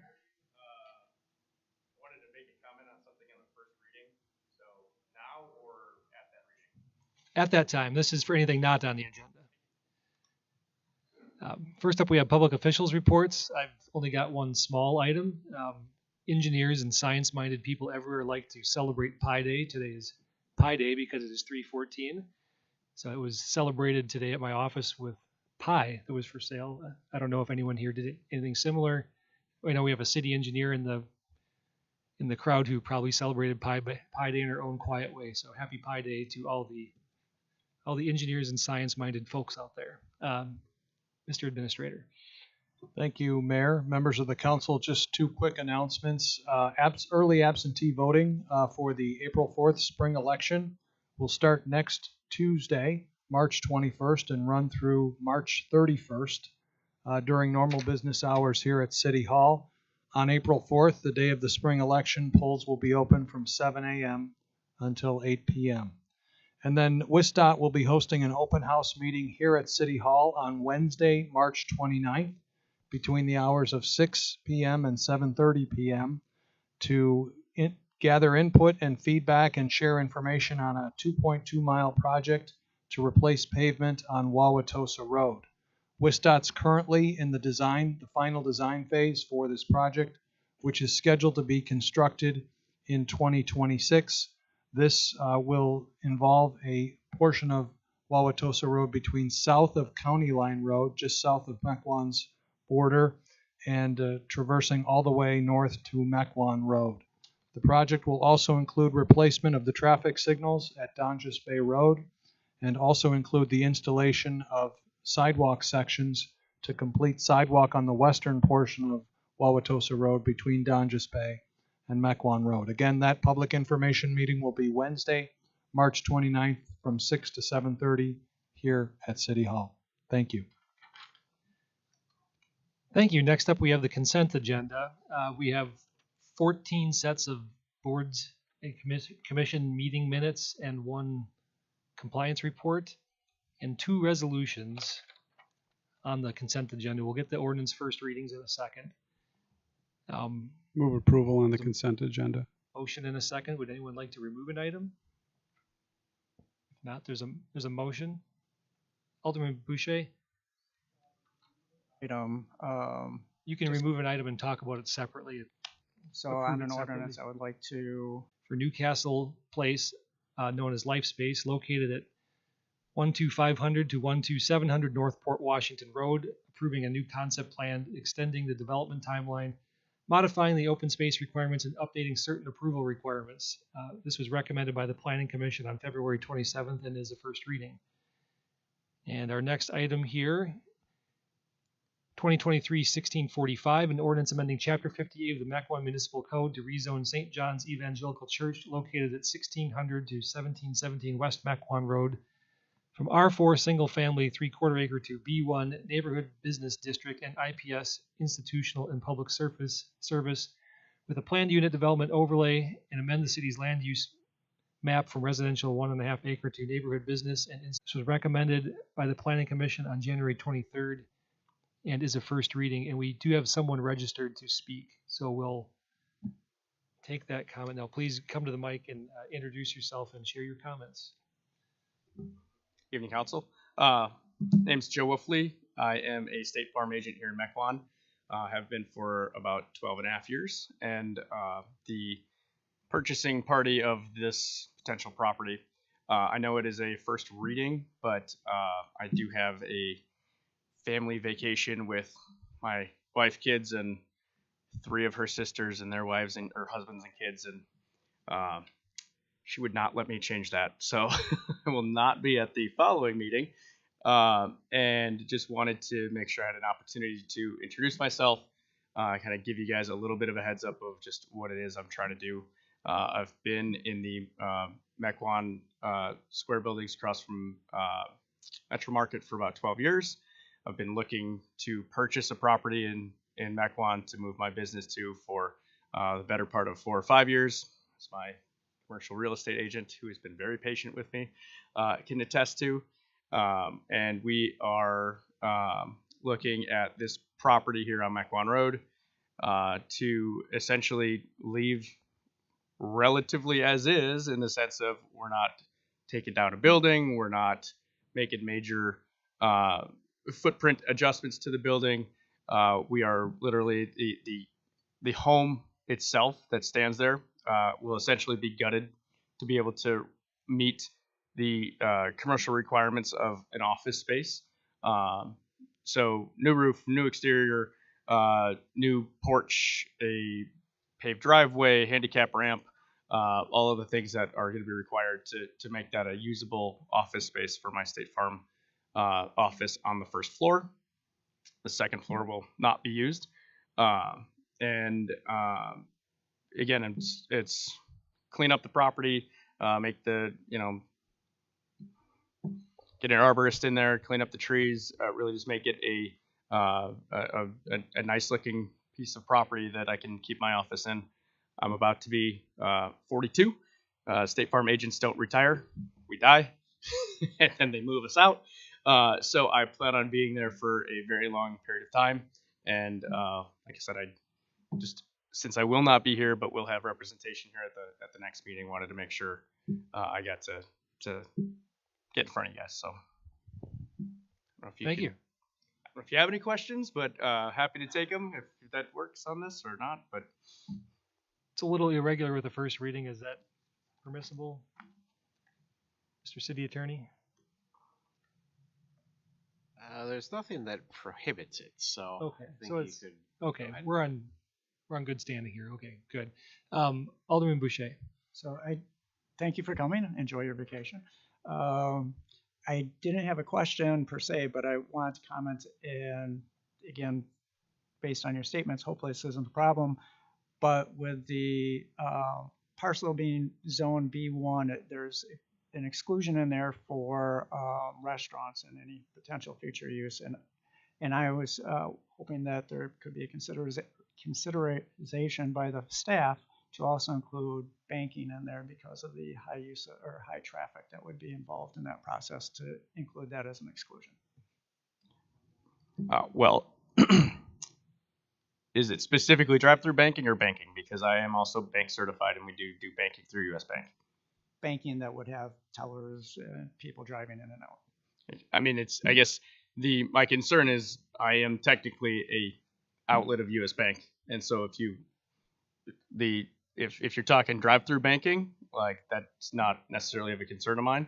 But I am bank certified and do represent U.S. Bank in deposit products, and so I guess in that situation that I'd be looking for a distinction in drive-through space.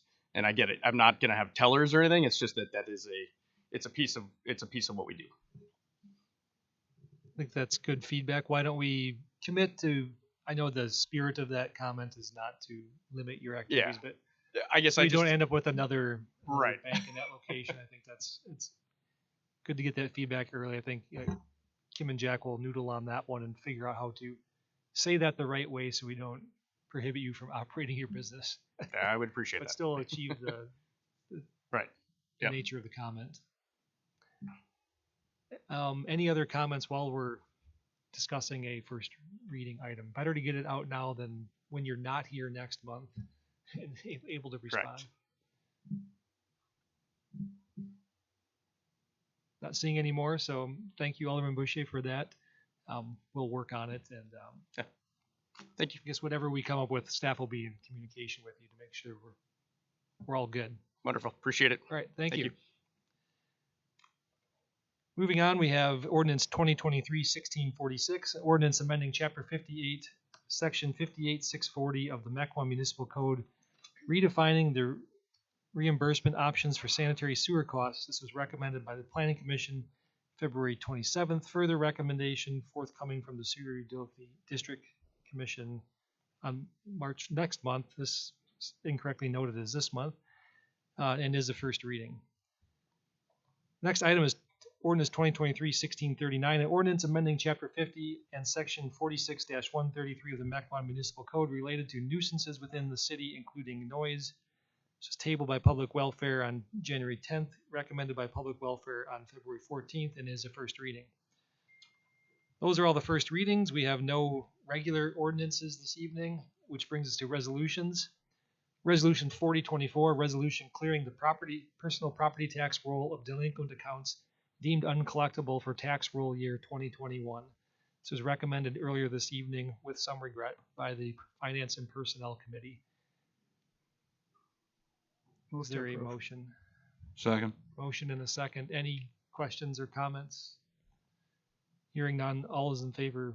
Well, we should call roll. It's sort of financial. So please indicate aye or nay when your name is called.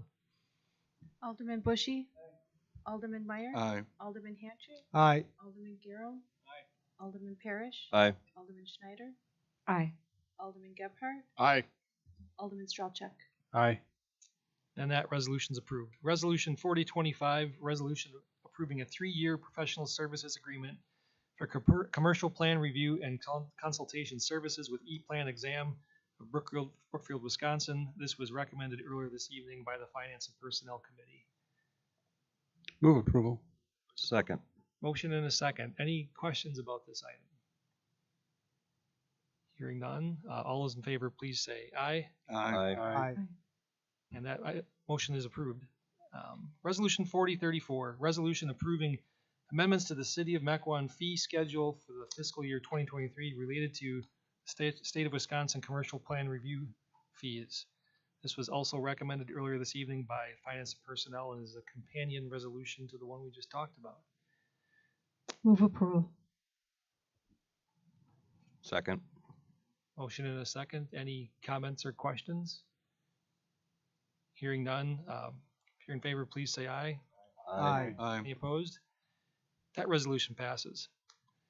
Resolution 4026, a resolution approving a state municipal agreement for the state-let highway project with the Wisconsin Department of Transportation for sidewalk installation on Mequon Road west of Wauwatosa Road to Swan Road and or for sidewalk replacement from Wauwatosa Road east to Bunt Rock Avenue.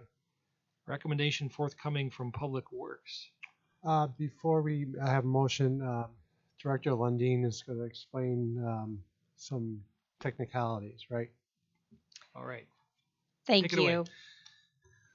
At the Public Works Committee meeting tonight, I requested that the state municipal maintenance agreement be tabled. There's an amount of elements in there that are not related to the sidewalk that obligate the city to maintenance requirements beyond what they currently are. I was trying to work with WISDOT to get an amended document to present tonight and was unable to do so. It will not impact the ability for the sidewalk to be able to move forward as you otherwise determine tonight. We'll just otherwise bring that maintenance agreement back at a future meeting for a request for approval. Okay, with that item aside, was there a recommendation on the rest of the item? Yeah, it was recommended to approve. So I make a motion to approve. To approve what? There were many components to the sidewalk project. The approval included all of them. So the approval was for the, aside from removing the maintenance agreement, was for approval as written. Okay, so all phases of the sidewalks. Are there any other questions from the rest of the aldermen? Can we bring up a map of the sidewalk project?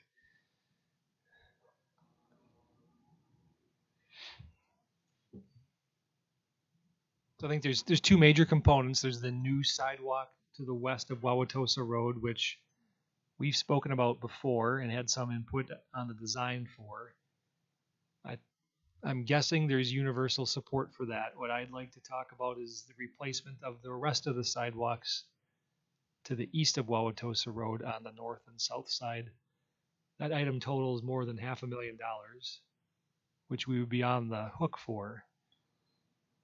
Did the committee consider that when supporting it? Sidewalk's in rather decent condition. It's not new. It's quite old, but I drove past it twice today, and it's in okay shape.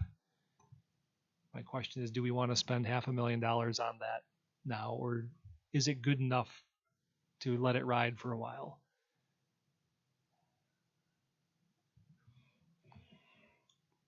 Mayor, is this the topic we talked about a month ago or two when we were debating if it was needed on both sides, and the Common Council generally said they thought that was the case, that it was needed? No, that was the new sidewalk to the west, and we decided it was only needed, truly needed on the north, and that's what's reflected in these plans. No, that's in the packet. That's the one that it's 100,000 and some change. I don't have the rough numbers. Do we have it up on the screen? Yeah, and if I may, the green is the sidewalk just on the north side between Swan and Wauwatosa Road that was otherwise generally agreed to at a previous committee of the whole meeting. There is a recital in the ordinance that would otherwise authorize the state municipal financial agreement for that portion. There's an additional recital that deals with, and I'm sorry, the color doesn't translate very well, but the orange or maybe brown as it appears on the screen, that the city staff requested pricing for the replacement of. That's what we would otherwise consider the primary replacement, or the sidewalk that's in the worst condition. And then we also requested pricing for the blue, which is what we otherwise called the secondary sidewalk replacement for the areas that were slightly improved over the remaining sections, so that this body could otherwise decide whether they want, as a part of the WISTOP project, for that sidewalk to be replaced, or, as the mayor notes, for the city to do so at a future time, noting in both cases the city is responsible for 100% of that sidewalk replacement cost. Yeah, I misspoke. The sidewalk to the west, the new sidewalk, which we spoke about a month or two ago, is about $180,000. The two sections to the east, their replacement of existing sidewalks, the two sections in total are about $400,000, not $500,000. Still a good chunk of change, though.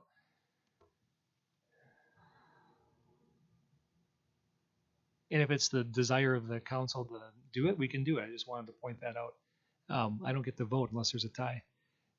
Alderman Stralchek.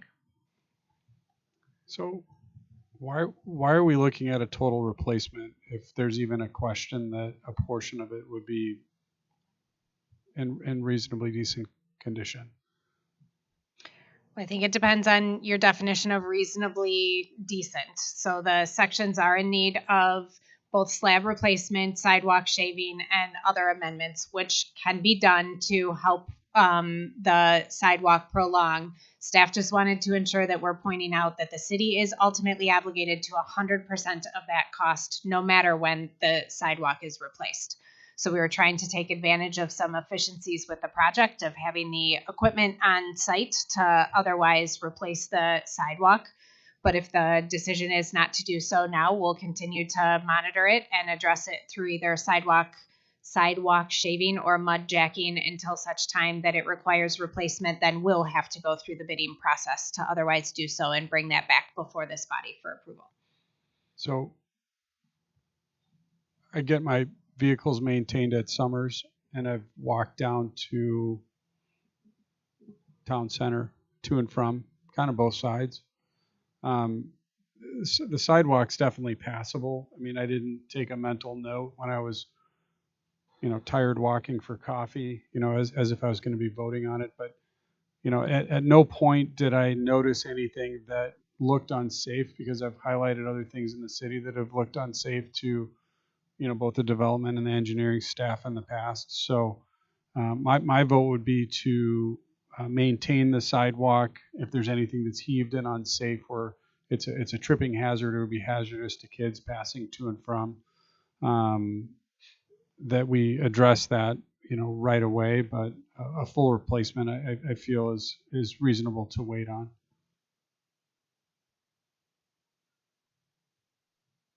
Mr. City Attorney.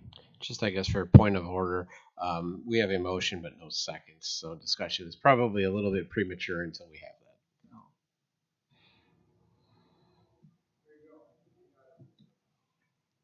Mostly good. Well, you want to say it again? Now it's official. You just don't typically do it while there is a motion on the floor. Typically, you either let that motion fail because there's no second, or you get a second and then you have discussion, or you have discussion before the motion. But to do it between is a little bit unusual. There's no time limit on a motion, unless we adjourn. Alderman Hancher. Well, what do you think the timeline, the lifetime of that, the current sidewalk? How many more years could you use it until you have to fully replace it? Because if it's 5 years, it's different than it's 20 years, and maintenance costs too. So It is closer to 5 than it is to 20. I mean, it's at the 30-year life already, which is typically it for sidewalk. And unfortunately, the thing we see the most that will have to be addressed is the ADA compliance for shift is 1/4 of an inch. Anything more than that, and we're at risk for not meeting ADA. So we do have significant equipment issues when we otherwise plow the sidewalk through there. Not surprisingly, when you have a plow go across the edge, it catches every single lip as it otherwise goes through. Again, a lot of those can be addressed with sidewalk shaving, but as you might otherwise understand, that starts to reduce that concrete section as it otherwise continues to lift and will get to the point that it needs to be replaced. We can otherwise decide to replace it section by section. It won't otherwise impact the overall fiscal impact to that, except that things 5 years from now or 20 years from now are going to be more expensive than they are to do right now. I would be more inclined to have it replaced now than wait for it. Any further comments or questions? Or we have a motion and a second. So can I just ask, it wouldn't cost, it's just a matter of staff time to rebid it then, in terms of we're looking at additional costs if we don't approve this evening, and if we, say 3 years down the road, have to go back and rebid this project, is the only difference would be the potential of inflation and the potential of a little more staff time, correct, to just put a proposal and bid? Yes, I would only clarify that beyond inflation, concrete prices in particular have significantly increased due to a shortage. So that we are, supply chain issues will determine whether that continues to be the case and whether those material costs are more. But yes, the staff time to otherwise bid it is not required as a part of the WISTOP project and would otherwise be if we do it outside of that contract. Alderman Giroux. If concrete, there's a shortage now, it's probably good to just wait until there's not a shortage and then get it at a better price. And I think I've never walked over there. I've never been over there. So I'll have to take, and I trust that Alderman Strelchek made it all the way through there without injury. So and it doesn't look like it needs to be replaced right now. So I would just wait, and when concrete gets cheaper and we have more money and we need to do it, then we should do it. So perhaps the best way to get through this is to split the question. Vote on the two separately. There's a motion on the floor to approve everything. Would the motioner and seconder be amenable to splitting the question? Can I make an amendment to the motion? My own motion? Sure. To eliminate Exhibit B, send it back to city staff just to give us a cost on what future maintenance costs may be for the next 5 years and an estimate on that. And then bring forward Exhibit A by itself.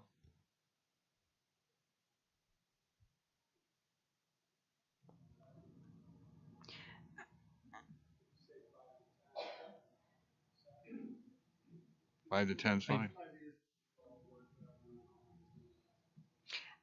Sure, I'll change that to 5 to 10.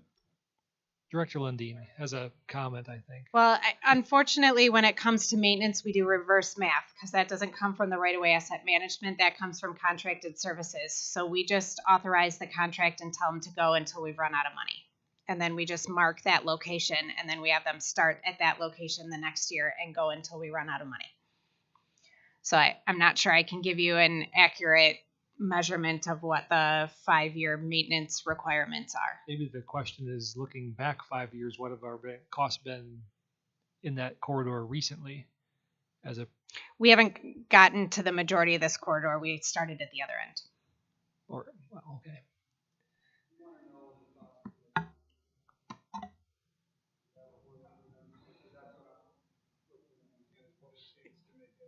And you got to have some kind of idea how that degrades over a period of time and what. Well, I'm not looking for exact numbers. I think the challenge is the book would tell you it's already at the end of its useful life, but it's not. It's not there. It might never be there. It's like subdivision roads that you don't replace at the end of the lifespan inside of it. And due to 2-point authentication, I can't get to what the budget is. But I guess what I'm telling you is we use all of the budget every year on sidewalk. We just go until we have used it, and then we start at that point the next year, and then we turn around and come back. Alderman Strelchak. So I don't think it's unreasonable to try to understand what the costs are to maintain it and how long it's going to last. I mean, that's just a general question. We're not experts at sidewalk maintenance and engineering, but if we do the concrete shaving, what is that going to pull from the budget? What are they going to charge you to bring that equipment out? And in your professional opinion, you're unbelievably intelligent. How long do you feel that should last based on that? And that's what I'm looking for information to make the decision on whether to maintain it now or later. We're the ones that asked for WISTOT to include it. So we're otherwise suggesting that it would be included as a part of this project.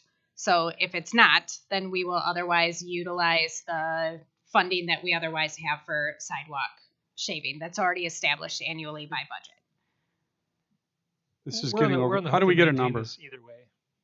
We're on the hook to maintain this either way. We either replace it all or we maintain it for a little while longer. I guess my question for the 8 of you is, with everything we need to do in the next 5 years, is the $400,000 to do this more important than the other things? Well, the reason why I brought that up was that, if next month when it came, we could bring it back next month and then approve Exhibit B if the costs were not comparative, but the costs were, you take a look and you go, hey, it's going to cost us $150,000 in the next 5 years to do it anyways, just for update and for upkeep inside of it. Might as well go ahead and approve this, but I'm not looking for either a yay or nay on a thing, but to get some more information. When does the state need their feedback? Now. They actually wanted it by the end of last month, but it didn't match up with our packet deadlines. So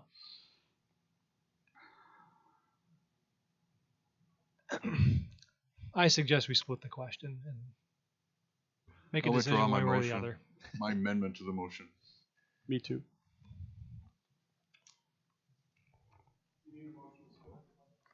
I think we can either vote on the motion on the floor as is and see where it goes, or we can agree, the two that made the motion can agree to split the question and we can move forward. Or I can remove my second. Then you've got a motion and no second, and we can take it up as two. We can make a separate motion to do it the other way. However, we can make a whole motion, a whole new motion. But you could just do a motion to split the question, and you'd have to define what exactly that means. If it's A and B or some other split, but you could split it. I think we need a motion on splitting exhibits A and B in its most simplest form. I don't think it's exhibits A and B. I think it's recitals B and then C and D. Well, we could just do if there was a second on the first motion, so you could take that up, and if it fails, you could split the question and take it up again. I'll remove my motion from the first. Well, now we need a new motion.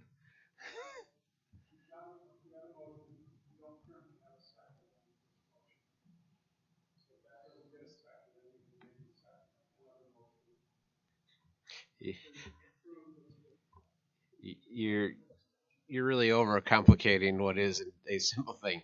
If you want to split the question, just somebody make a motion to split the question. Okay, I move to split the question. Second. Second. Thank you. We've got a motion and a second, and a third, and a fourth. So what's the proper way to, this is Recital B Recital is B. just the new sidewalk. Recital C is the primary replacement, and recital D is the secondary. So if you group them, it would be recital B is for the new sidewalk, and the combination of C and D are for the replacement. So that we'll take up recital B first.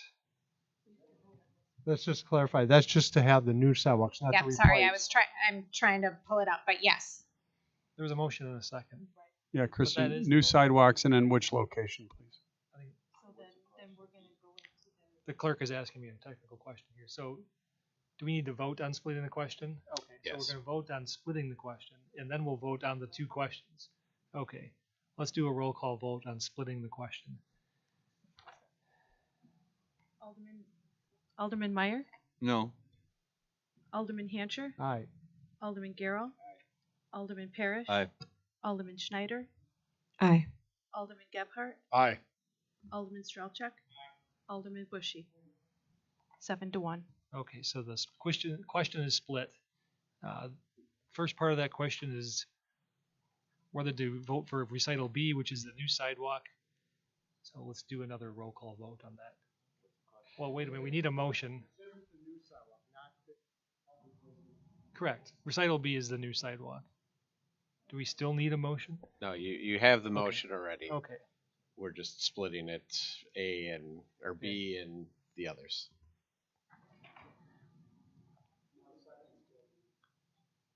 Roll call vote on just recital B, the new sidewalk. Alderman Hancher, No. Alderman Garrow, Alderman Parrish, No. Alderman Schneider, Aye. Alderman Gebhardt, No. Alderman Strelchuk, Yeah. Alderman Bushy, Alderman Meyer. 3 ayes and 5 no. Nope. So you just voted against installing the new sidewalk between Wauwatosa Road and Swan Road. Is there a motion to reconsider? I did not expect that out. I Yeah. did not expect that out. Okay. I think we got confused. All right. The Motion new to- sidewalk. a motion to Yes, reconsider. okay. Motion and a second. All those in favor of reconsideration? Is that a roll call vote? No. Okay. All those in favor of reconsidering, please say aye. Aye. Okay. Let's try this again. We're voting for recital B, which is the new sidewalk to the west of Wauwatosa Road, otherwise known as Exhibit A, in the amount of $179,000 or $179,600. Yeah, so just so we are clear, because I heard a comment that makes me worried. The vote here is whether or not you want to approve installing the new sidewalk on the far west end of the project. The green color that was on the screen before. Yes. Okay. Let's try the roll call vote again. Alderman Garrow, Alderman Parrish, Aye. Alderman Schneider, Aye. Alderman Gebhardt, Aye. Alderman Strelchuk, Alderman Bushy, Alderman Meyer, Aye. Alderman Hancher. Aye. Okay, that sidewalk's approved. Now we're going to vote on the combination of recitals C and D, which is for replacement of the existing sidewalk east of Wauwatosa Road. Now let's do another roll call vote. Alderman Parrish, No. Alderman Schneider, Aye. Alderman Gebhardt, No. Alderman Strelchuk, Alderman Bushy, Alderman Meyer, No. Alderman Hancher, Aye. Alderman Garrow. 2 ayes and 5 no. For 6. Okay. I think that concludes item resolution 4026. Can I just ensure that included the tabling of the maintenance agreement? I think we started that off sufficiently clear. Yeah, yes, that was part of the recommendation from Thank the committee. So Yes. Good to check though, because we definitely don't want that. Correct. Resolution 4027, a resolution approving amendments to the City of Mequon fee schedule for fiscal year 2023 related to athletic field fees, pool fees, and sewer utility user charges. This was their recommendation earlier this evening for Public Works. Thank you. Any further questions on this item? Alderman Strelchak.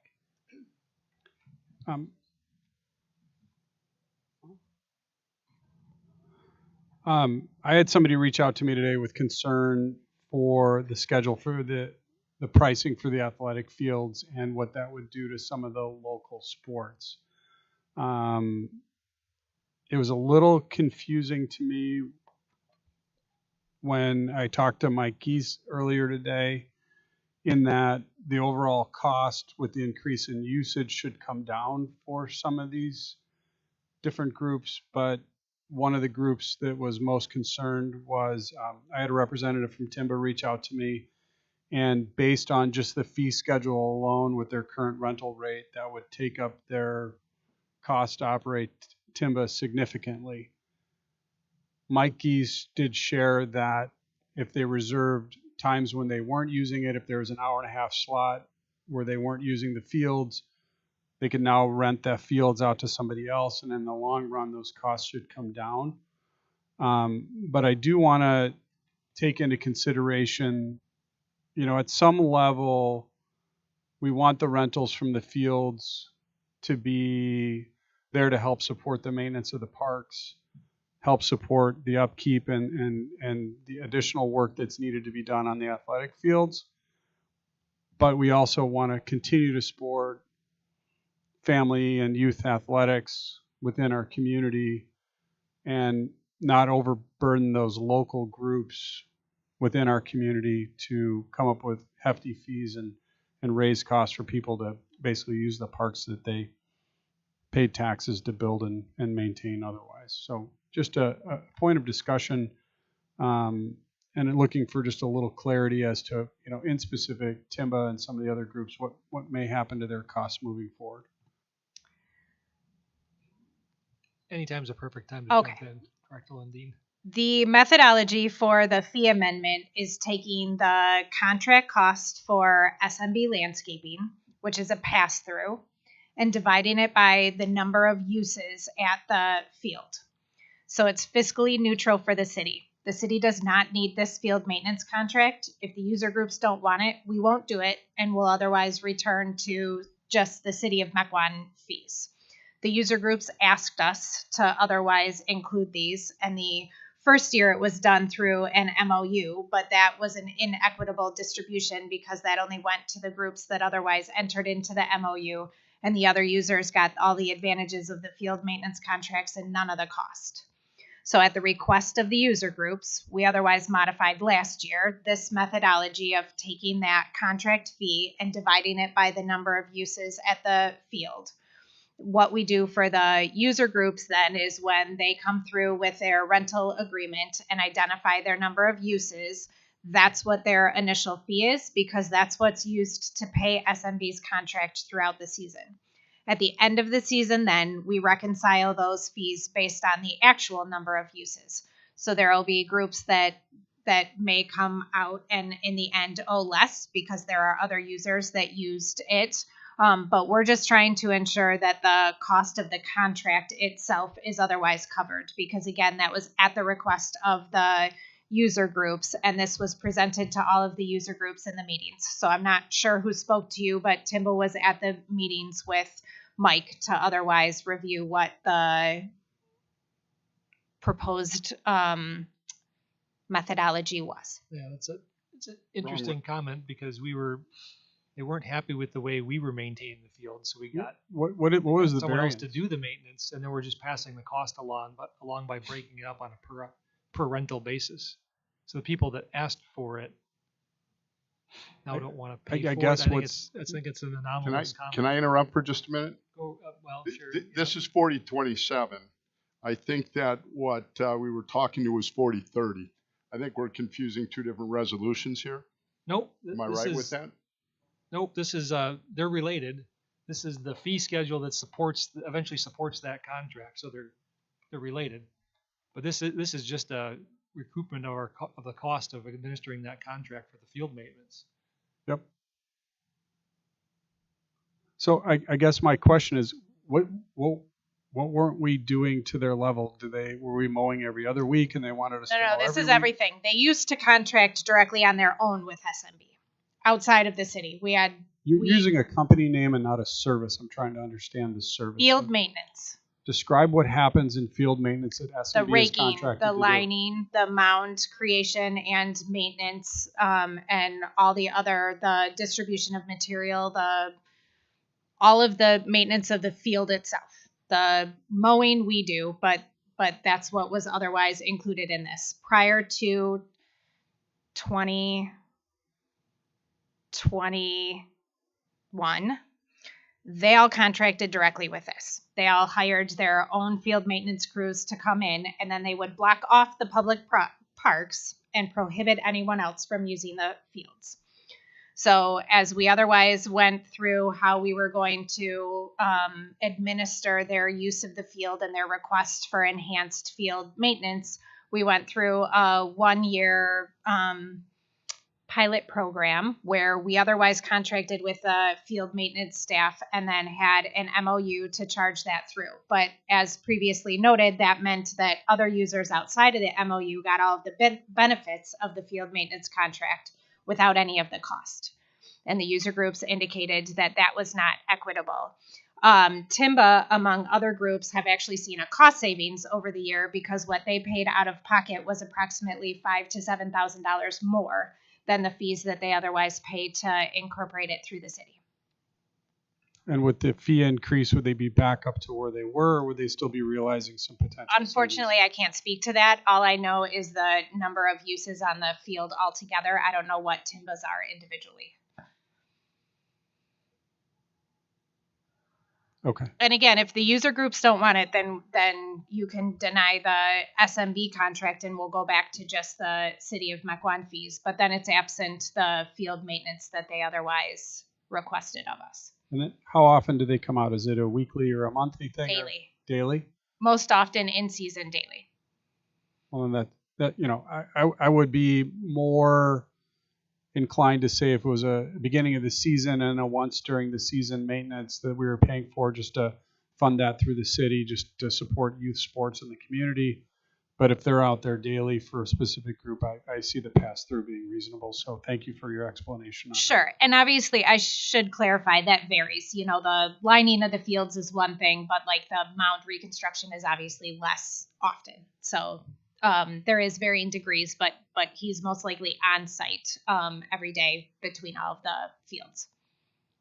So he's not on site in each field daily. He's on site at one of the fields daily. At some of them, he is daily in season. Okay. It depends on the use. We're not sending him out if the field hasn't otherwise been used. So it kind of depends on the rental of the individual field. Yeah, and I'm not picking apart what you're saying. I know that I'll have questions after, Sure. and I want to make sure I have a clear understanding. So thank you. And with that, again, Mike meets with all of them in the winter ahead of this so that we can all discuss what it is that they want. That's why you perhaps know one of the largest increases is at Lemke, because last year the user group opted out. So the only fee that was charged last year was the city's fee, but then there was no field management contract. And throughout the season, they ended up regretting the decision and so asked to opt back in this year. So we can do that any given year on any given basis. If there's user groups that don't otherwise want the contract, we've already done that. We've gone back and forth where we listen and take it out when the user groups don't want it, but include it where either it's more cost effective for them to do so or where they're looking to have that enhanced service. And then my final question is, for how do we come up with a fee schedule? I mean, I agree with the pass through on this. I mean, there's a lot of work that needs to be done, and having that pass through the different organizations is reasonable. But at some point, how do we support Mequon community-based athletics or groups or things like that and not be discriminatory against somebody from Cedarburg that wants to rent the field that's doing in Ozaukee County, something like, how do we support Mequon local youth sports in the community? Is there anything we can do to offer a discount structure or something like that for Mequon-based 501c3s or equivalent? At this point, because we've just done the equitable adjustment, the Mequon Thiensville groups are the only ones that really can benefit, because when we do the reconciliation at the end, the those that don't have the user group agreements, like a Cedarburg team or whatever that comes in for more use, they just pay the flat rate. They're not a part of the reconciliation at the end of the season. So those Mequon Thiensville teams right now are the only ones that benefit. Because it's a pass-through, it would be a little bit difficult for us to structure. That said, if there's enough willingness to keep with this structure so that we have years worth of calculations of the number of uses, then I think that we could get there. We just have, this will be only our second year under this structure to otherwise try and determine kind of the number of uses outside of those Mequon Thiensville groups to get to that number. But we can continue to grow the data to get there at some point, assuming, of course, they want to continue to work in this benefit. We are structured a little bit different because we are unique that we don't have a rec department. And so our parks is just parks, not parks and rec. So the revenue streams and how they're otherwise balanced are certainly different for us. But there are a lot of these club groups that otherwise operate on their own fields, that purchase their own land and build their own fields, and then they're responsible for their own fees. And these groups at least don't have that here. We're at least providing the land and the fields. They're just paying to maintain them. Thank you for your description. Appreciate it. Any other questions on the fee schedule? Alderman Bushy. Sorry, I'll try to make this quick and hopefully not long or debate here. I just want to thank Chairman Honcher and Public Works and Director Lundin for the pool fee schedule to include for seniors and nannies an adjusted rate. It's something that at least I know one resident who brought it to my attention, and I forwarded on, and it's something that just makes a lot of common sense. So thank you. Thank you. I forgot. Did we have a motion? Okay. A motion and a second. Any further discussion? All those in favor, please say aye. Aye. Aye. And that resolution passes. Any opposed? Should have checked. Sorry. That resolution passes. On to Resolution 4028, resolution approving an award of the 2023 road improvement contract to Payne and Dolan of Jackson, Wisconsin, in the amount of $1,933,000, and authorizing execution of a memorandum of understanding with the Village of Thiensville for reimbursement. Recommendation forthcoming from Public Works. Public Works approve of it 3-0. Move to approve. Second. Motion and a second. Any further comments? Alderman Parrish. Thank you, Mayor. Thanks to Public Works Committee. I have just a few comments. They generally relate to outstanding things I brought up before. I am in favor of the resolution, but this is my forum to represent my district as well. First of all, we had an end of the driveway replacement policy for concrete.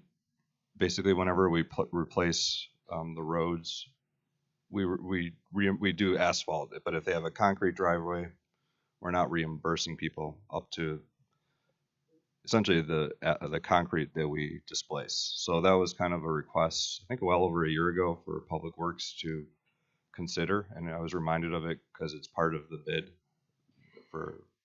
Just to clarify, there was one person that otherwise had an issue with the ordinance that otherwise establishes that, yes, concrete placement in the right-of-way is at the own risk. We did restructure both how we manage the preliminary portion of the project as it relates to notifying residents all residents, regardless of the material used on their driveway, and otherwise offering the residents the opportunity to leverage our contracts to otherwise have the concrete driveway replaced. And to date, this will be our second year, I think, of managing it that way, and we haven't had anyone request to take advantage. Thank you. So it sounds like the process kind of corrected the issue. So Yeah, we did appreciate the feedback that the timing on the information was misplaced in the past. okay, So we're being more proactive. I'm gonna keep going if you don't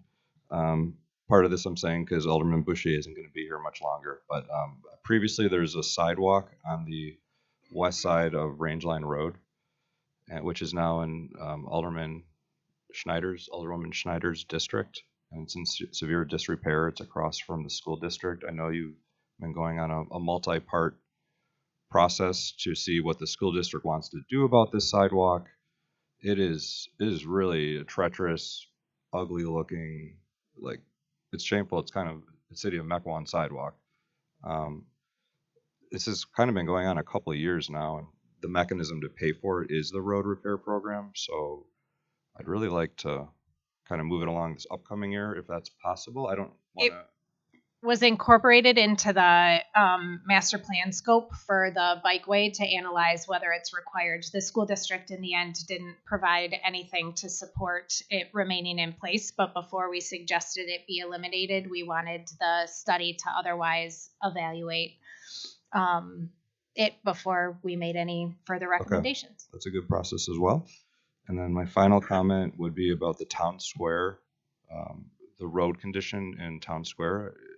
I did not see that in this year's bidding package, and would just like to request that next year the committee looks at that. That's a prominent business park, and the roads are, heavy cracks, and it's somewhat disrepair. So I'm not quite understanding how some of these roads are high on the list, and then I drive through, a high value business park, and the roads aren't being addressed. So I can tell you it's not at all based on property value. So it is based on the surface condition rating of the road. So I was just trying to pull up. I'm not sure what that road is. It's just a request to look really hard at that for next year's road bidding program. I'm not trying to change this year's at all.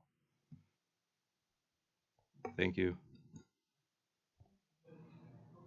I gotta turn my mic on. Alderman Boucher. Since it was mentioned, I'll just follow up. I think that sidewalk that's on Rangeline there, it's as appearing as a sidewalk, it's more of a safety hazard right now than it is a sidewalk, and something I think needs to be done sooner than later. Any other feedback on the 2023 road program? Or did we have a motion? Yeah. We did? Okay. Starting to lose it. Thank you. A vote. Want to make sure we get everyone's feedback. Any further comments or questions on the road program? Hearing none, we have to do a roll call vote. This big chunk of money. Alderman Schneider? Aye. Alderman Gebhardt? Aye. Alderman Strelchuk? Alderman Bushy? Alderman Meyer? Aye. Alderman Hancher? Aye. Alderman Garrow? Alderman Parrish? Aye. And that resolution passes. On to Resolution 4029, resolution awarding the 2023 crack sealing contract to Farner Asphalt Sealers, Waunakee, Wisconsin, the amount of not to exceed of $292,000. There is also a recommendation forthcoming this evening from Public Works. Public Works approved it at 3-0. Move approval. Second. Motion and a second. Any comments on the cracks? Hearing none, please also call a roll call vote for this. Alderman Gebhardt? Aye. Alderman Strelchuk? Alderman Bushy? Alderman Meyer? Aye. Alderman Hancher? Aye. Alderman Garrow? Alderman Parrish? Aye. Alderman Schneider? Aye.